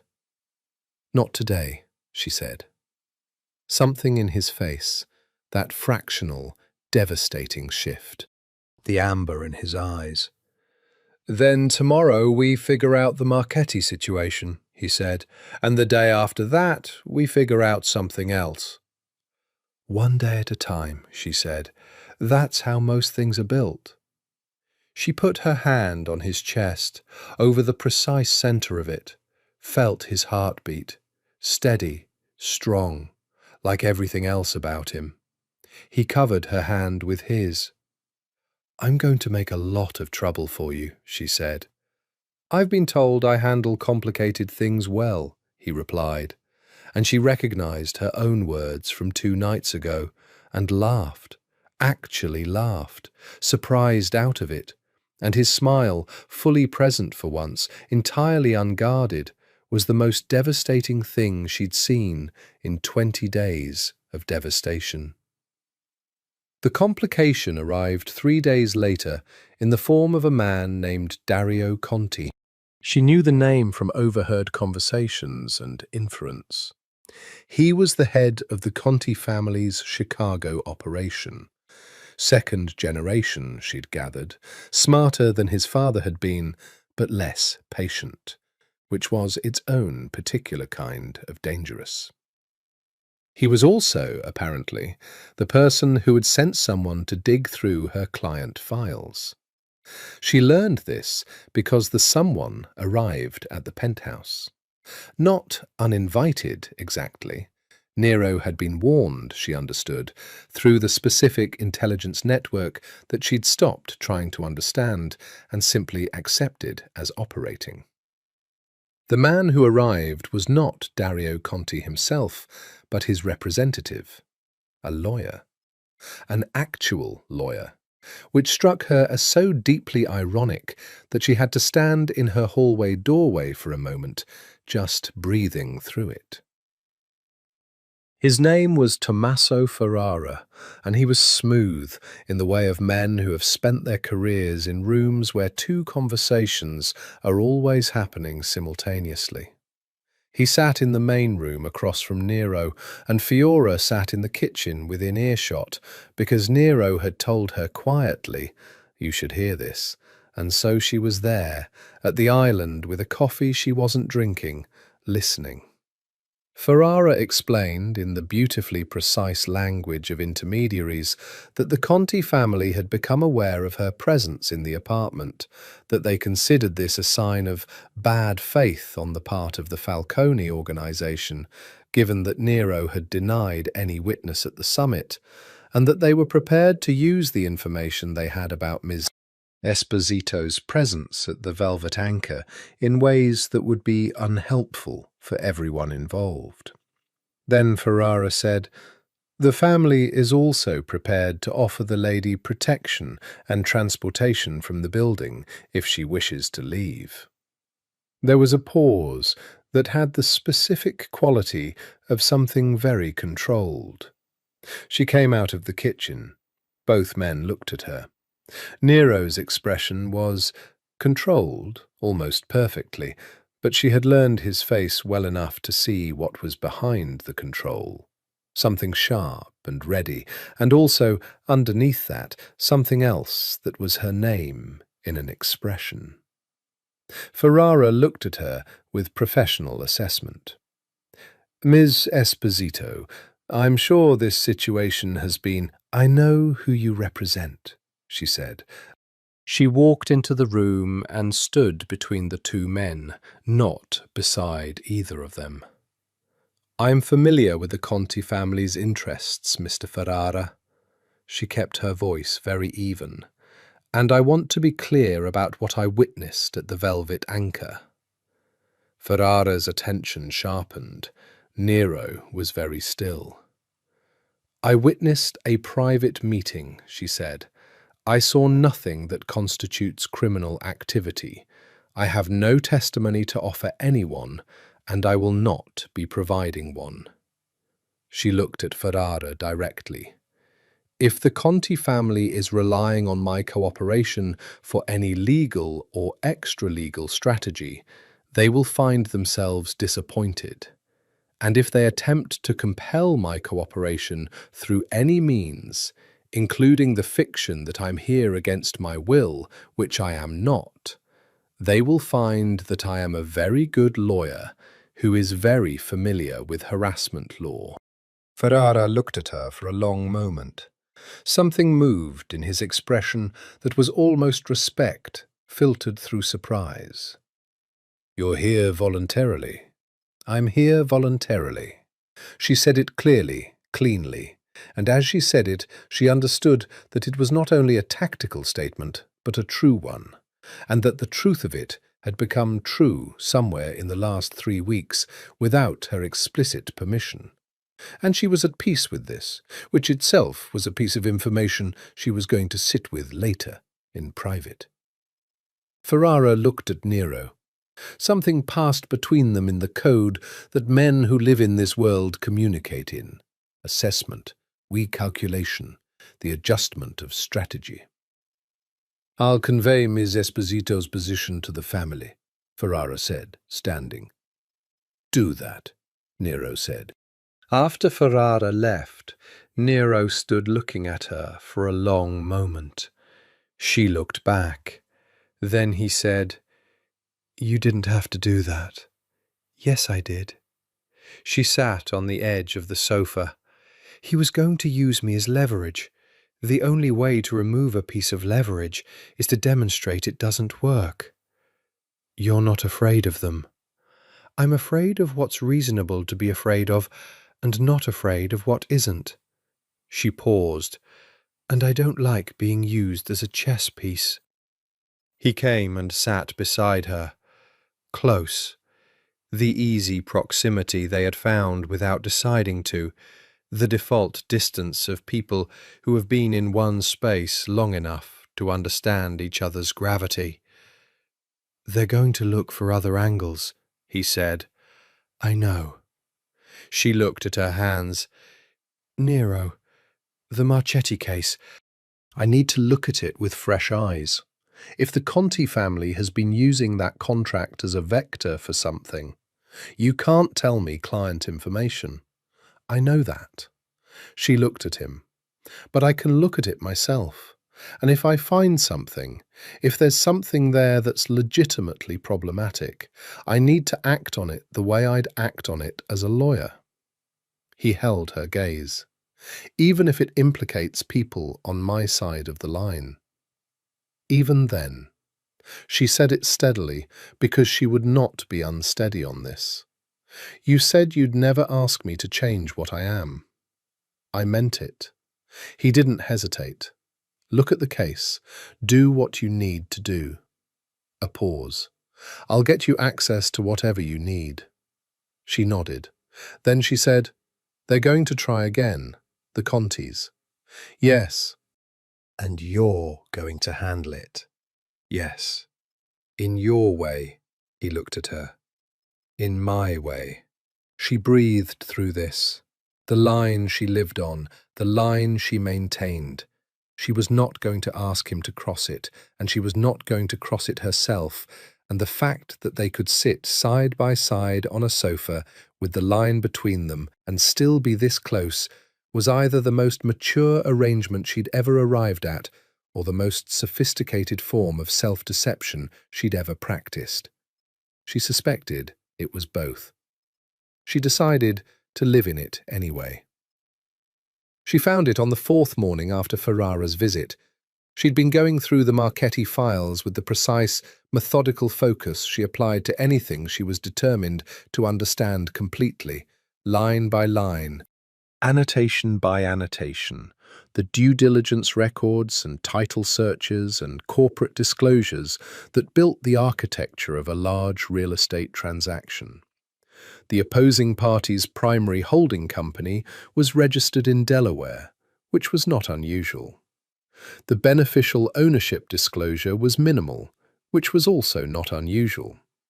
But the beneficial ownership disclosure referenced a secondary entity registered in the Cayman Islands, and that entity, when she traced it through the public filings available to her, interlocked with a third entity in which she recognized, not a name exactly, but a pattern, a structure. The specific way that certain funds moved when the people moving them needed them not to be traceable. She sat very still for a long time. She was a good lawyer. She had worked for the DA's office. She knew how to read these structures, and she knew what they meant. And the one thing she was certain of was that her client, the Marchetti family, had entered a real estate transaction with a counterparty that was, at a minimum, using the transaction to move money, and at maximum was doing something significantly worse. The problem was what to do with this. She could not tell Nero. Client confidentiality was not conditional on circumstances. She could not tell him not only because of professional ethics, but because of something more personal. Because she was not going to become someone who used her legal knowledge as currency in his world, and she was not going to do it for him any more than she would do it against him. What she could do was call a colleague. She used the phone Nero had given her, still available, he'd not restricted it since the summit's resolution, and called Mara Chen, her most trusted contact from the DA's office, who was now at a watchdog firm, and who answered with the specific wariness of someone who has learned that calls from former colleagues often come with complications. "Fiora, you've been hard to reach." "Family emergency. Mara, I have a hypothetical." Mara was good at hypotheticals. They talked for 40 minutes, carefully within the specific language of professional privilege and hypothetical scenario, and by the end Fiora had a clearer picture of what she needed to do and a referral to someone at the FBI's Financial Crimes Unit who could receive information from a lawyer without requiring immediate disclosure of its source. She found Nero in the study when she was done. "I need to do something," she said, standing in the doorway. "I can't tell you what it is or why, but I need you to understand that it's something I have to do as a lawyer, and it doesn't—" She paused. "It doesn't put you at risk, as far as I can tell." He looked at her from behind the desk, assessed her face. She could see him calibrating the trust question, the control question, the specific difficulty of being a man who managed his world through comprehensive information, being asked to allow a space of deliberate ignorance. "Is it dangerous for you?" he asked. "No, it's administrative." She paused. "It's the right thing to do for my client." A long silence. "All right," he said. She exhaled. "You're not going to ask what it is?" "You told me you can't tell me." He looked at her steadily. "I trust that you have a reason." She stood in the doorway and felt this land, the specific weight of being trusted unconditionally in the middle of everything complicated. She had trusted him too, she realized, not because the situation required it, and not because she had no other option, but because she had looked at the evidence of who he was and made a decision. This was what it was, between them. Not a hostage situation, and not a fantasy. and not any of the clean categories she'd tried to put it in. It was two people who saw each other clearly, across a line that wasn't going anywhere, choosing to stand as close to that line as possible, without asking the other to cross it. "Thank you," she said. "Don't thank me." He looked back at his papers. "Come back and tell me about your grandmother." She smiled, fully, the kind of smile that was entirely unguarded and that she was slowly learning she didn't need to manage around him. "Her name was Caterina," she said, coming into the study, "and she made the best sfogliatelle in all of Napoli, which she was not modest about. She sounds like my grandmother would have liked her. Lucia would definitely have liked her." She sat in the chair across from his desk. They'd have argued about whose pastry was better. He looked up at her. "Lucia's was better. Nonna Caterina would like a word with you about that." And he laughed. Actually, fully laughed. She heard it and felt it as something precious and rare, like weather that happens once in a specific place, and you know it as you're experiencing it, as something you'll remember. It made him look younger. It made him look briefly like the boy who had helped his grandmother make pasta in a kitchen that smelled of garlic and home. She held this like something breakable and bright. The FBI contact called back 2 days later with questions she couldn't answer without further compromise, and she spent a morning in her room on the phone, working through the specific tightrope of what she could disclose, what required a formal filing, and what would trigger obligations that made her position considerably more complicated. By the time she came out, it was afternoon, and Rosa was in the kitchen with an expression Fiora had not seen on her before, something carefully composed in the specific way of someone composing over distress. "What happened?" Fiora asked. Rosa looked at her. A pause. "There was an incident this morning, on the south side." "Nero?" "He's here. He's fine." Rosa said this quickly, which meant she'd heard the specific pitch of Fiora's voice. "But one of his men was... It's serious, and Mr. Conti has made a statement." "What kind of statement?" "He's claiming the summit agreement was made under false pretenses, that the Falcone family misrepresented.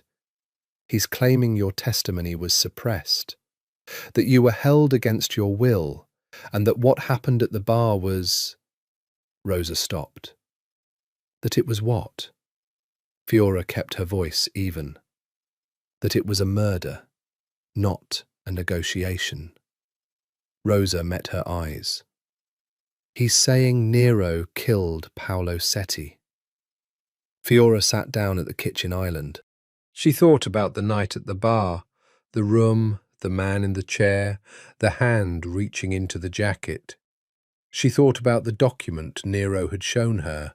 She thought about what she'd heard through the glass. Paolo Setti. "Is Setti dead?" she asked. Rosa was quiet for a moment. "He died 3 days ago. An accident." She processed this. An accident.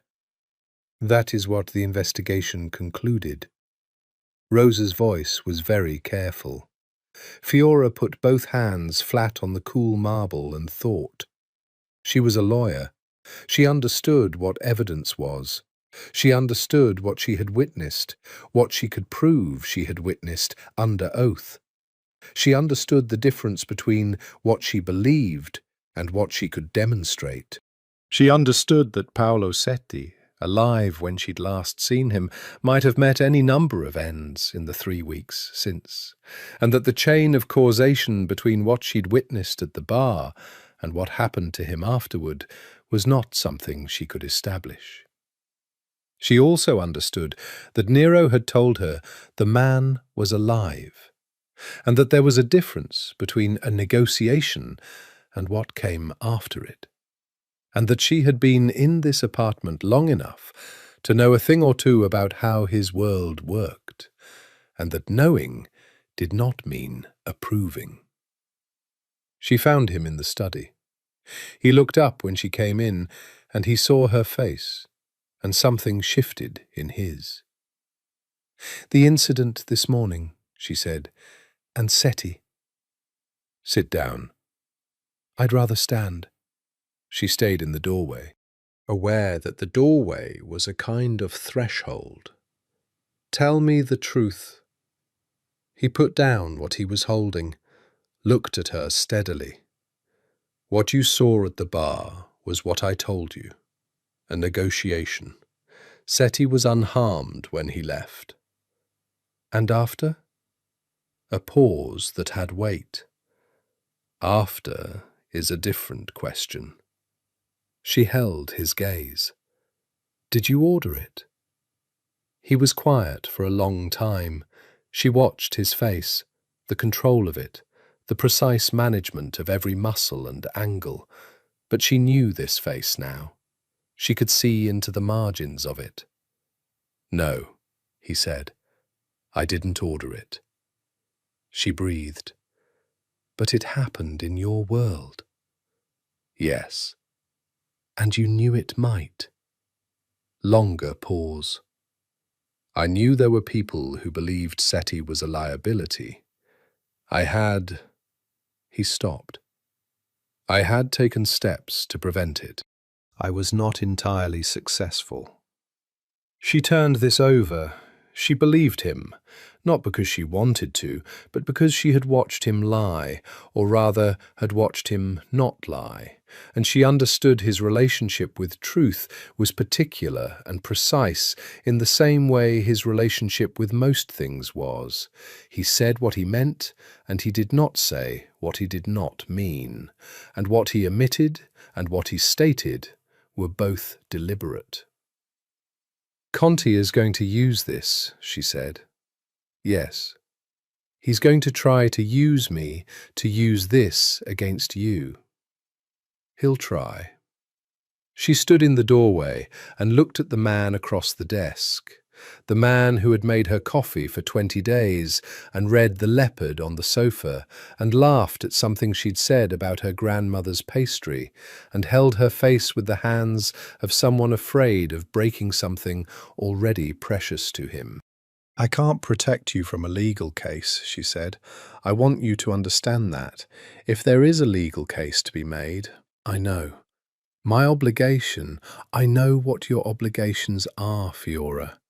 He said her name with the specific weight he always gave it. "I've never asked you to violate them." "I know you haven't."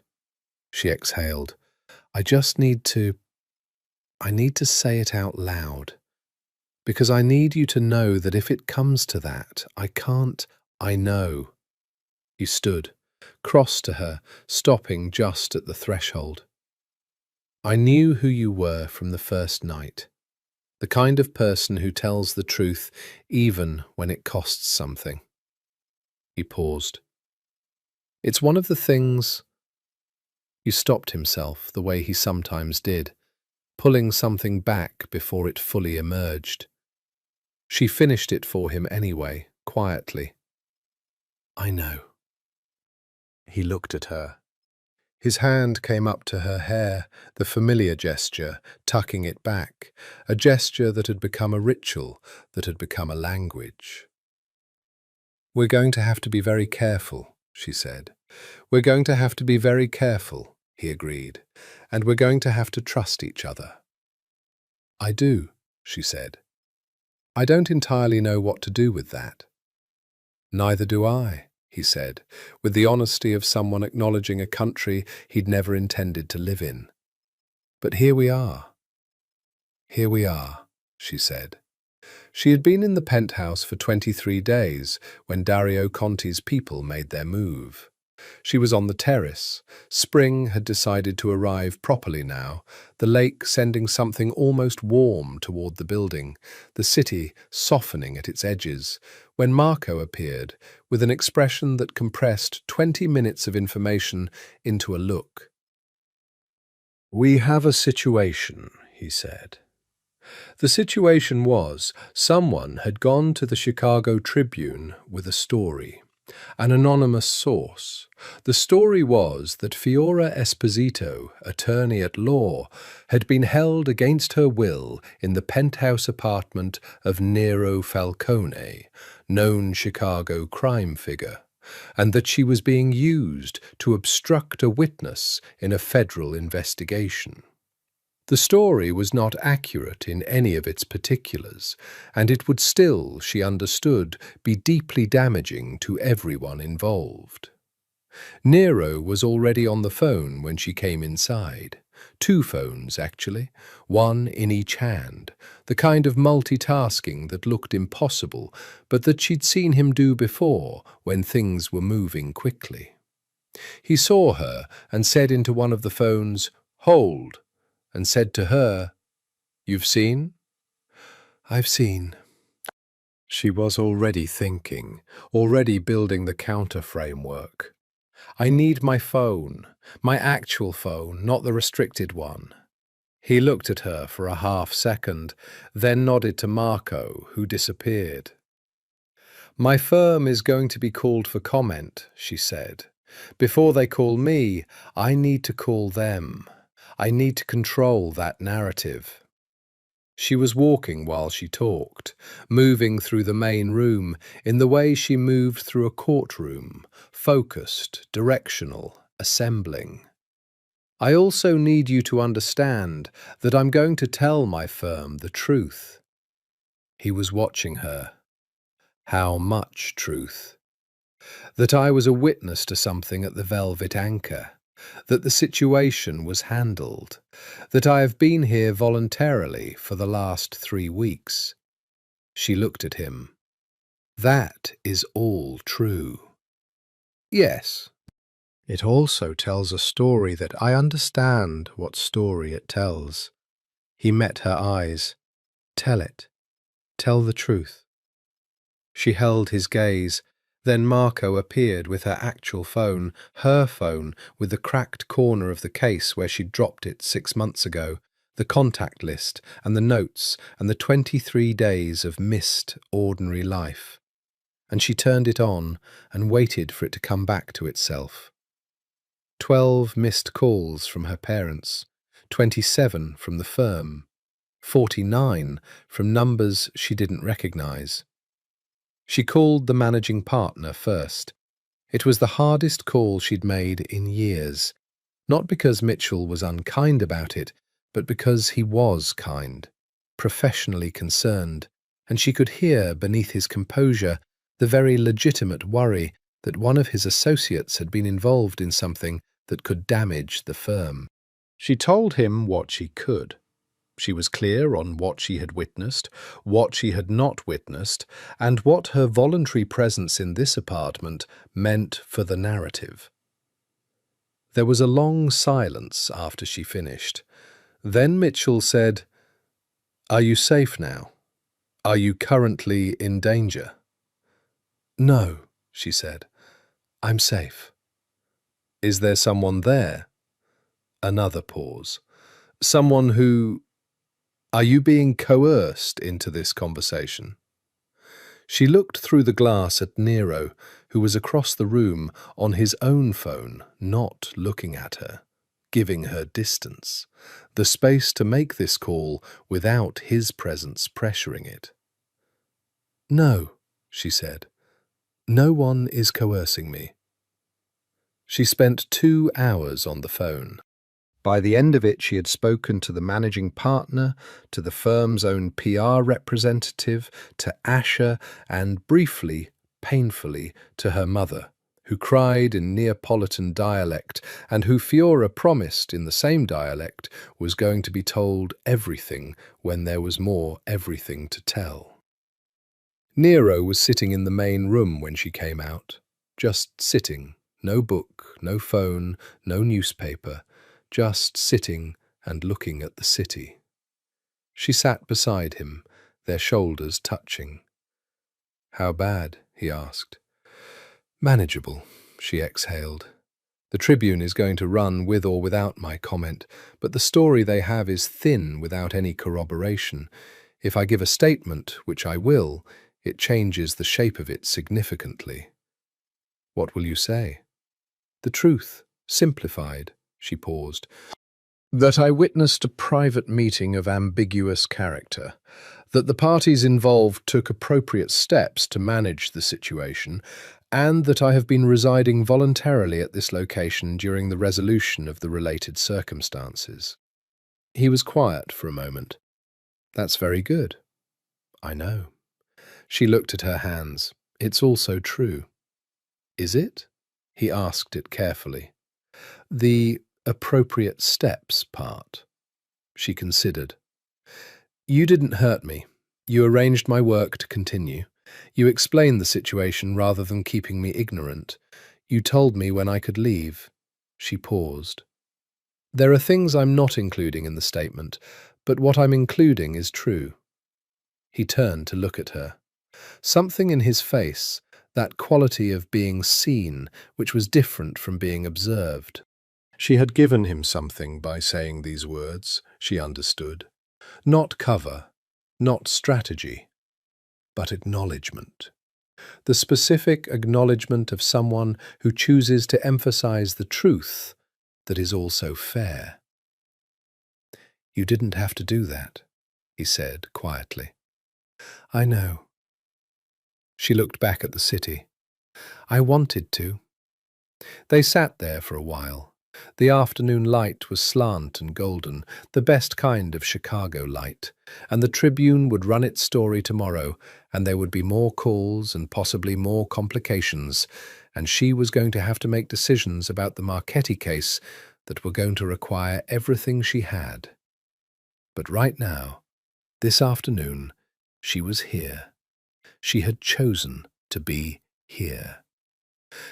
His hand found hers on the sofa cushion between them, and she let their fingers lace together, and the city was enormous and indifferent outside the glass, and in here, in this gilded space between worlds, she was exactly where she was. The Tribune ran the story on a Thursday. It was smaller than she'd feared, a single column, without her photograph, though a stock image of a downtown law office was presumably meant to do similar work. Citing an anonymous source familiar with the situation, who claimed that a prominent attorney had been present during a disputed incident and had subsequently remained in the company of a known organized crime figure. Her statement was included in full, which was what she'd worked for. The response from her professional world was swift, mixed, and ultimately survivable. Mitchell called at 8 in the morning. It's going to be fine, he said, in the tone of someone who has assessed a situation thoroughly and chosen to believe his own assessment through an act of will. Half the city's lawyers have done stranger things. The statement is good. I want you back in the office Monday. I'll be there Monday, she said. She sat with this for a moment after the call. Monday. 4 days. The specific shape of returning to her life, her apartment, her cat, the commute, the office, the long sequential days of work and structure and purpose, took on a clarity it hadn't had in 3 weeks. She told Nero at breakfast. He had made coffee and eggs. He cooked more than she'd expected, quietly and well, in the way of someone who found the activity grounding. And he listened to her say it with the full stillness of someone receiving information they've been waiting for and preparing for, and still find difficult when it arrives. Monday, he said. Yes. He put down his coffee, looked at the window rather than her for a moment, the lake clear and enormous in the morning light. I want to say something, he said. She waited.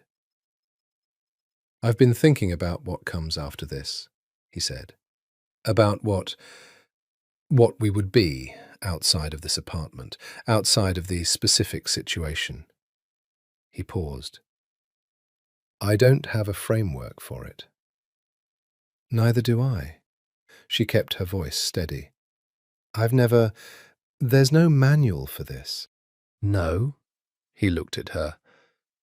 But I don't want it to end here, with you leaving and both of us going back to our respective sides of a line that neither of us chose. He said it carefully, not dramatically, the way he said most important things, as a statement of facts rather than a performance of feeling. It's not going to be easy, she said. No. There will be conflicts, cases, things where what you do and what I do are directly opposed. I know. I will not compromise myself for you. She said this cleanly, needing it said. Not for anyone. That's not who I am. I know who you are. He met her eyes. I know because you told me. The second day you were here, when you looked at me across a kitchen island and said, I am going to find a way out of this. You have been you, consistently, the entire time, even when being you was inconvenient for both of us. Something moved in his expression, the full warmth of it, uncalibrated. I don't want you to be anyone else. She looked at him. 23 days of knowing him, of maps made from fragments, evidence assembled from observation, the specific, strange, detailed intimacy of forced proximity that had become something else entirely. I want to see you, she said. After Monday, when I'm back in my life and you're back in yours. Yes. Immediate, no hesitation. It's going to be complicated, he said. Yes, I live in complicated. A pause. So do you, I've noticed. She laughed. The morning light was clean on the marble of the kitchen island, and his hands were wrapped around his coffee cup, and 23 days were behind them, and everything else was ahead, and she was not afraid of it. I have one condition, she said. Name it. Honesty. She held his gaze. I need to know when there are things you're not telling me. Not the content. I understand there are things I can't know and shouldn't know. But I need to know the shape of what's withheld. I need to know when to not ask.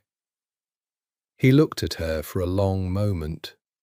She could see him measuring this, taking it seriously, understanding what she was actually asking, not for transparency, which wasn't possible, but for the specific kind of honesty between people who live in different worlds and choose each other anyway.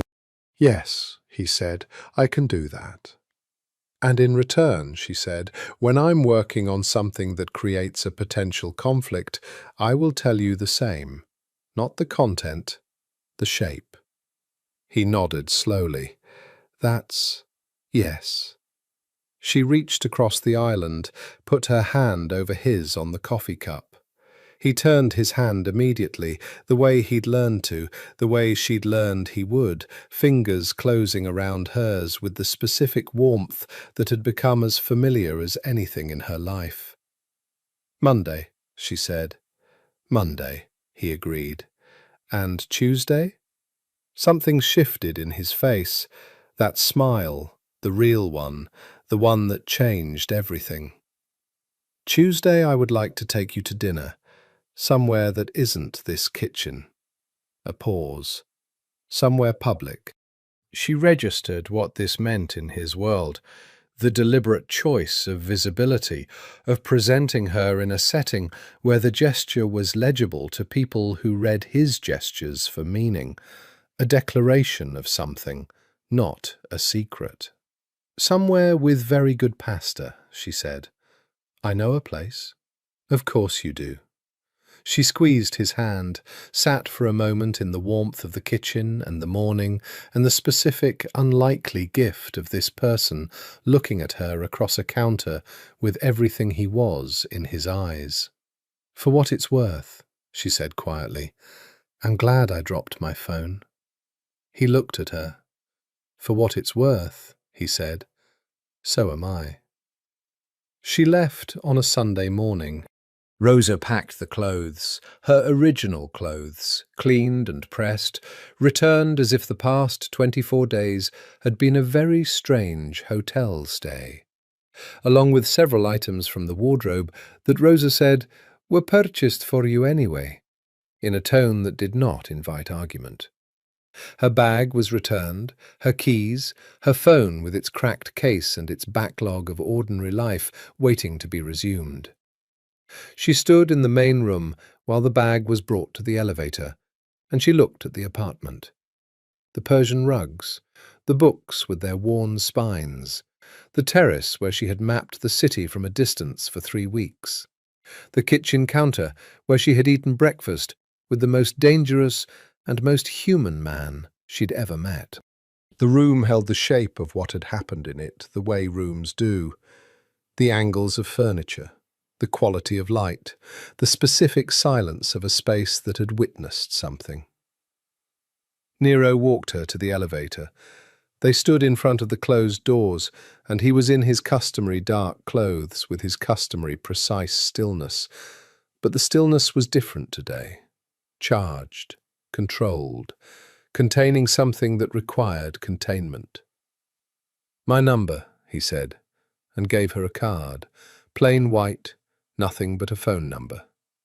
She took it and put it in her coat pocket. Their fingers brushed. "The public phone," he said. "There's another one for—" He paused. "For when things are complicated." "How will I know when to use which?"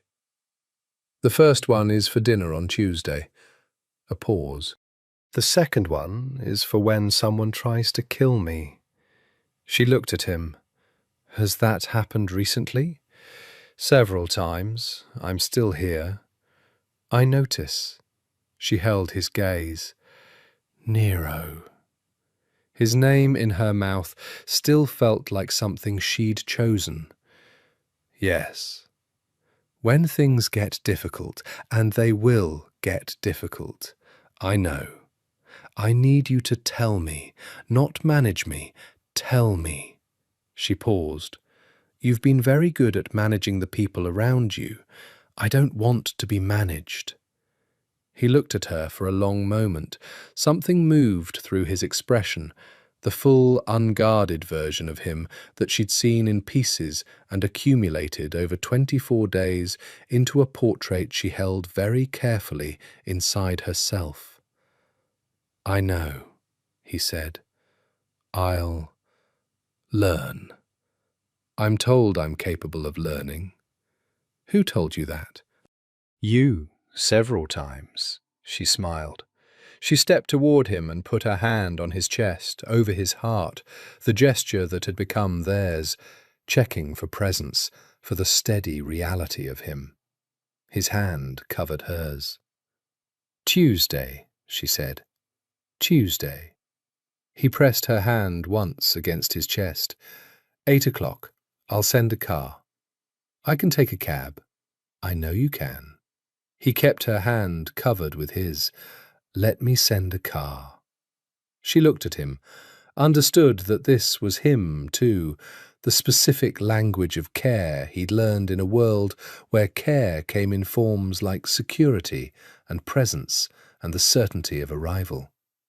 She could insist on a cab, or she could understand what the car meant. "Fine," she said. "Send a car." Something in his face, the amber of his eyes in the morning light. She would carry this, she knew, this specific image, this moment at the threshold between what the last 24 days had been and whatever came after. The way he looked at her, as if she were something he had not expected and was not yet fully reconciled to deserving.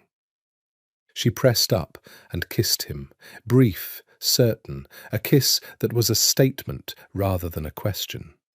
Felt his hand come up to her hair, the automatic gesture, the language between them. When she stepped back, his eyes were very dark. 24 days, she said. 24 days, he agreed. We'll see what we can do with the rest. She picked up her bag and stepped into the elevator, and the doors closed, and she descended through the building and out into the brilliant April morning. Chicago was very loud. She'd forgotten, or the contrast of it was newly sharp after 3 weeks of penthouse silence and filtered air and the specific soundscape of a high, contained world. The traffic was real. The wind off the lake was real, cold and immediate, cutting through the wool of her coat. A cab splashed through a puddle, and someone on the corner was arguing on their phone, and a delivery truck was blocking the corner, and all of it was ordinary and overwhelming and absolutely, precisely real. She stood on the sidewalk for a moment. She had a deposition to prepare for. She had client calls to make, and a partner to reassure, and a cat to feed, and an apartment that was probably a disaster, and 3 weeks of ordinary life to resume. She had a financial crimes referral to finalize, and a Marchetti situation to disentangle, and the Dario Conti problem, which was not resolved, which would require attention. She had, she was discovering, a life that was considerably more complicated than it had been on the Tuesday night 3 weeks ago when she ducked into a bar to avoid the rain. She thought about what he'd said on the 14th day, 1 day at a time. That's how most things are built. She flagged a cab, gave her address, let the city close around her, the noise and motion and ordinary beautiful chaos of it, and took out her phone and started, one by one, the calls that would begin the business of putting her life back together. The card with his number was in her coat pocket. She touched it once through the fabric, steady and present and real. She had always been good at building things, from argument and evidence and the careful accumulation of fact. She had built a career from it, a professional identity, a way of being in the world that had structure and purpose and direction. She was going to have to build something else now, something that didn't have a precedent in any of the frameworks she'd been given. Something that existed in the space between her world and his, between law and the absence of it, between the careful, visible structure of the rule of law and the invisible structure of something older and darker, and also, she was honest with herself, not without its own code. It was going to be complicated. She was, it turned out, not afraid of complicated. 3 months later. The restaurant was small, not showy, the kind of place that didn't need to announce itself, because everyone who needed to know already did. She arrived at 8, which was intentional, which was her establishing a grammar of arrival that was neither waiting for him nor being waited for. He was already there. He rose when she came in, not for show. She'd learned this was simply how he was, a formality so habitual it had become reflex. And she crossed the room and sat across from him, and they looked at each other, across a table set with white cloth and good glassware, and the accumulated weight of 3 months of navigation. 3 months of Tuesday dinners, some with the public phone and some with the other one. 3 months of her professional life reassembling itself. The Marchetti situation resolved through a federal referral that had nothing directly to do with the Falcone family and everything to do with the Conti organization's use of legitimate financial structures for illegitimate ends.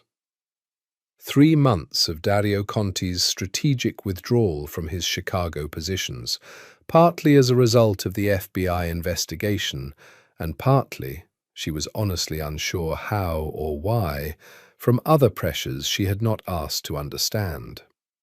3 months of phone calls at odd hours, of him sending things without notes, a book she'd mentioned wanting, a bottle of wine she'd said she liked, once, bewilderingly, a small potted herb for her kitchen that she'd had to call Rosa to understand was rosemary, because the penthouse kitchen had rosemary, and he'd noticed she always touched it.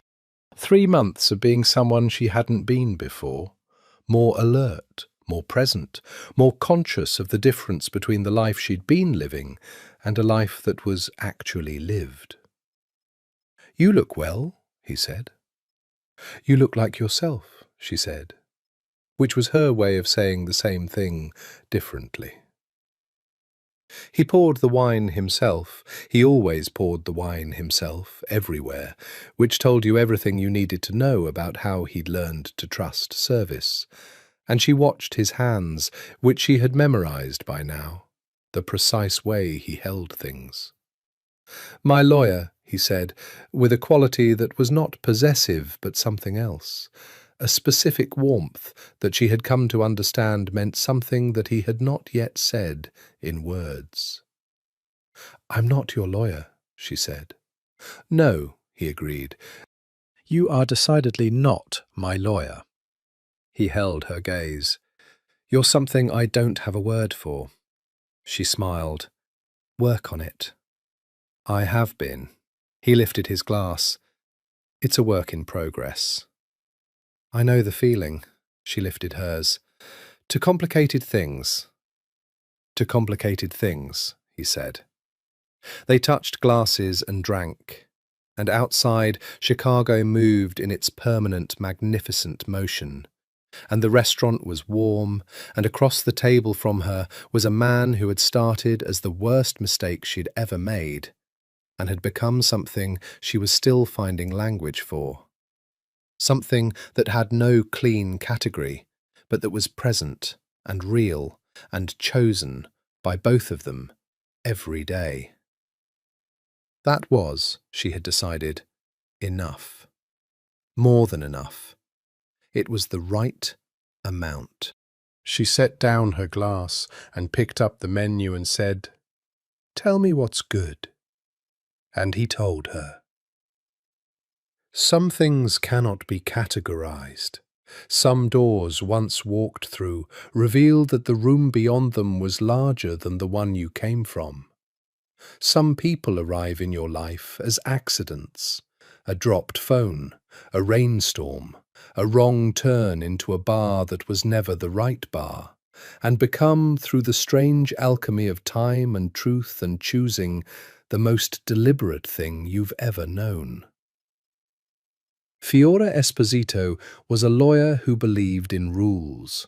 She still does. She has simply learned that some things live in the space between rules.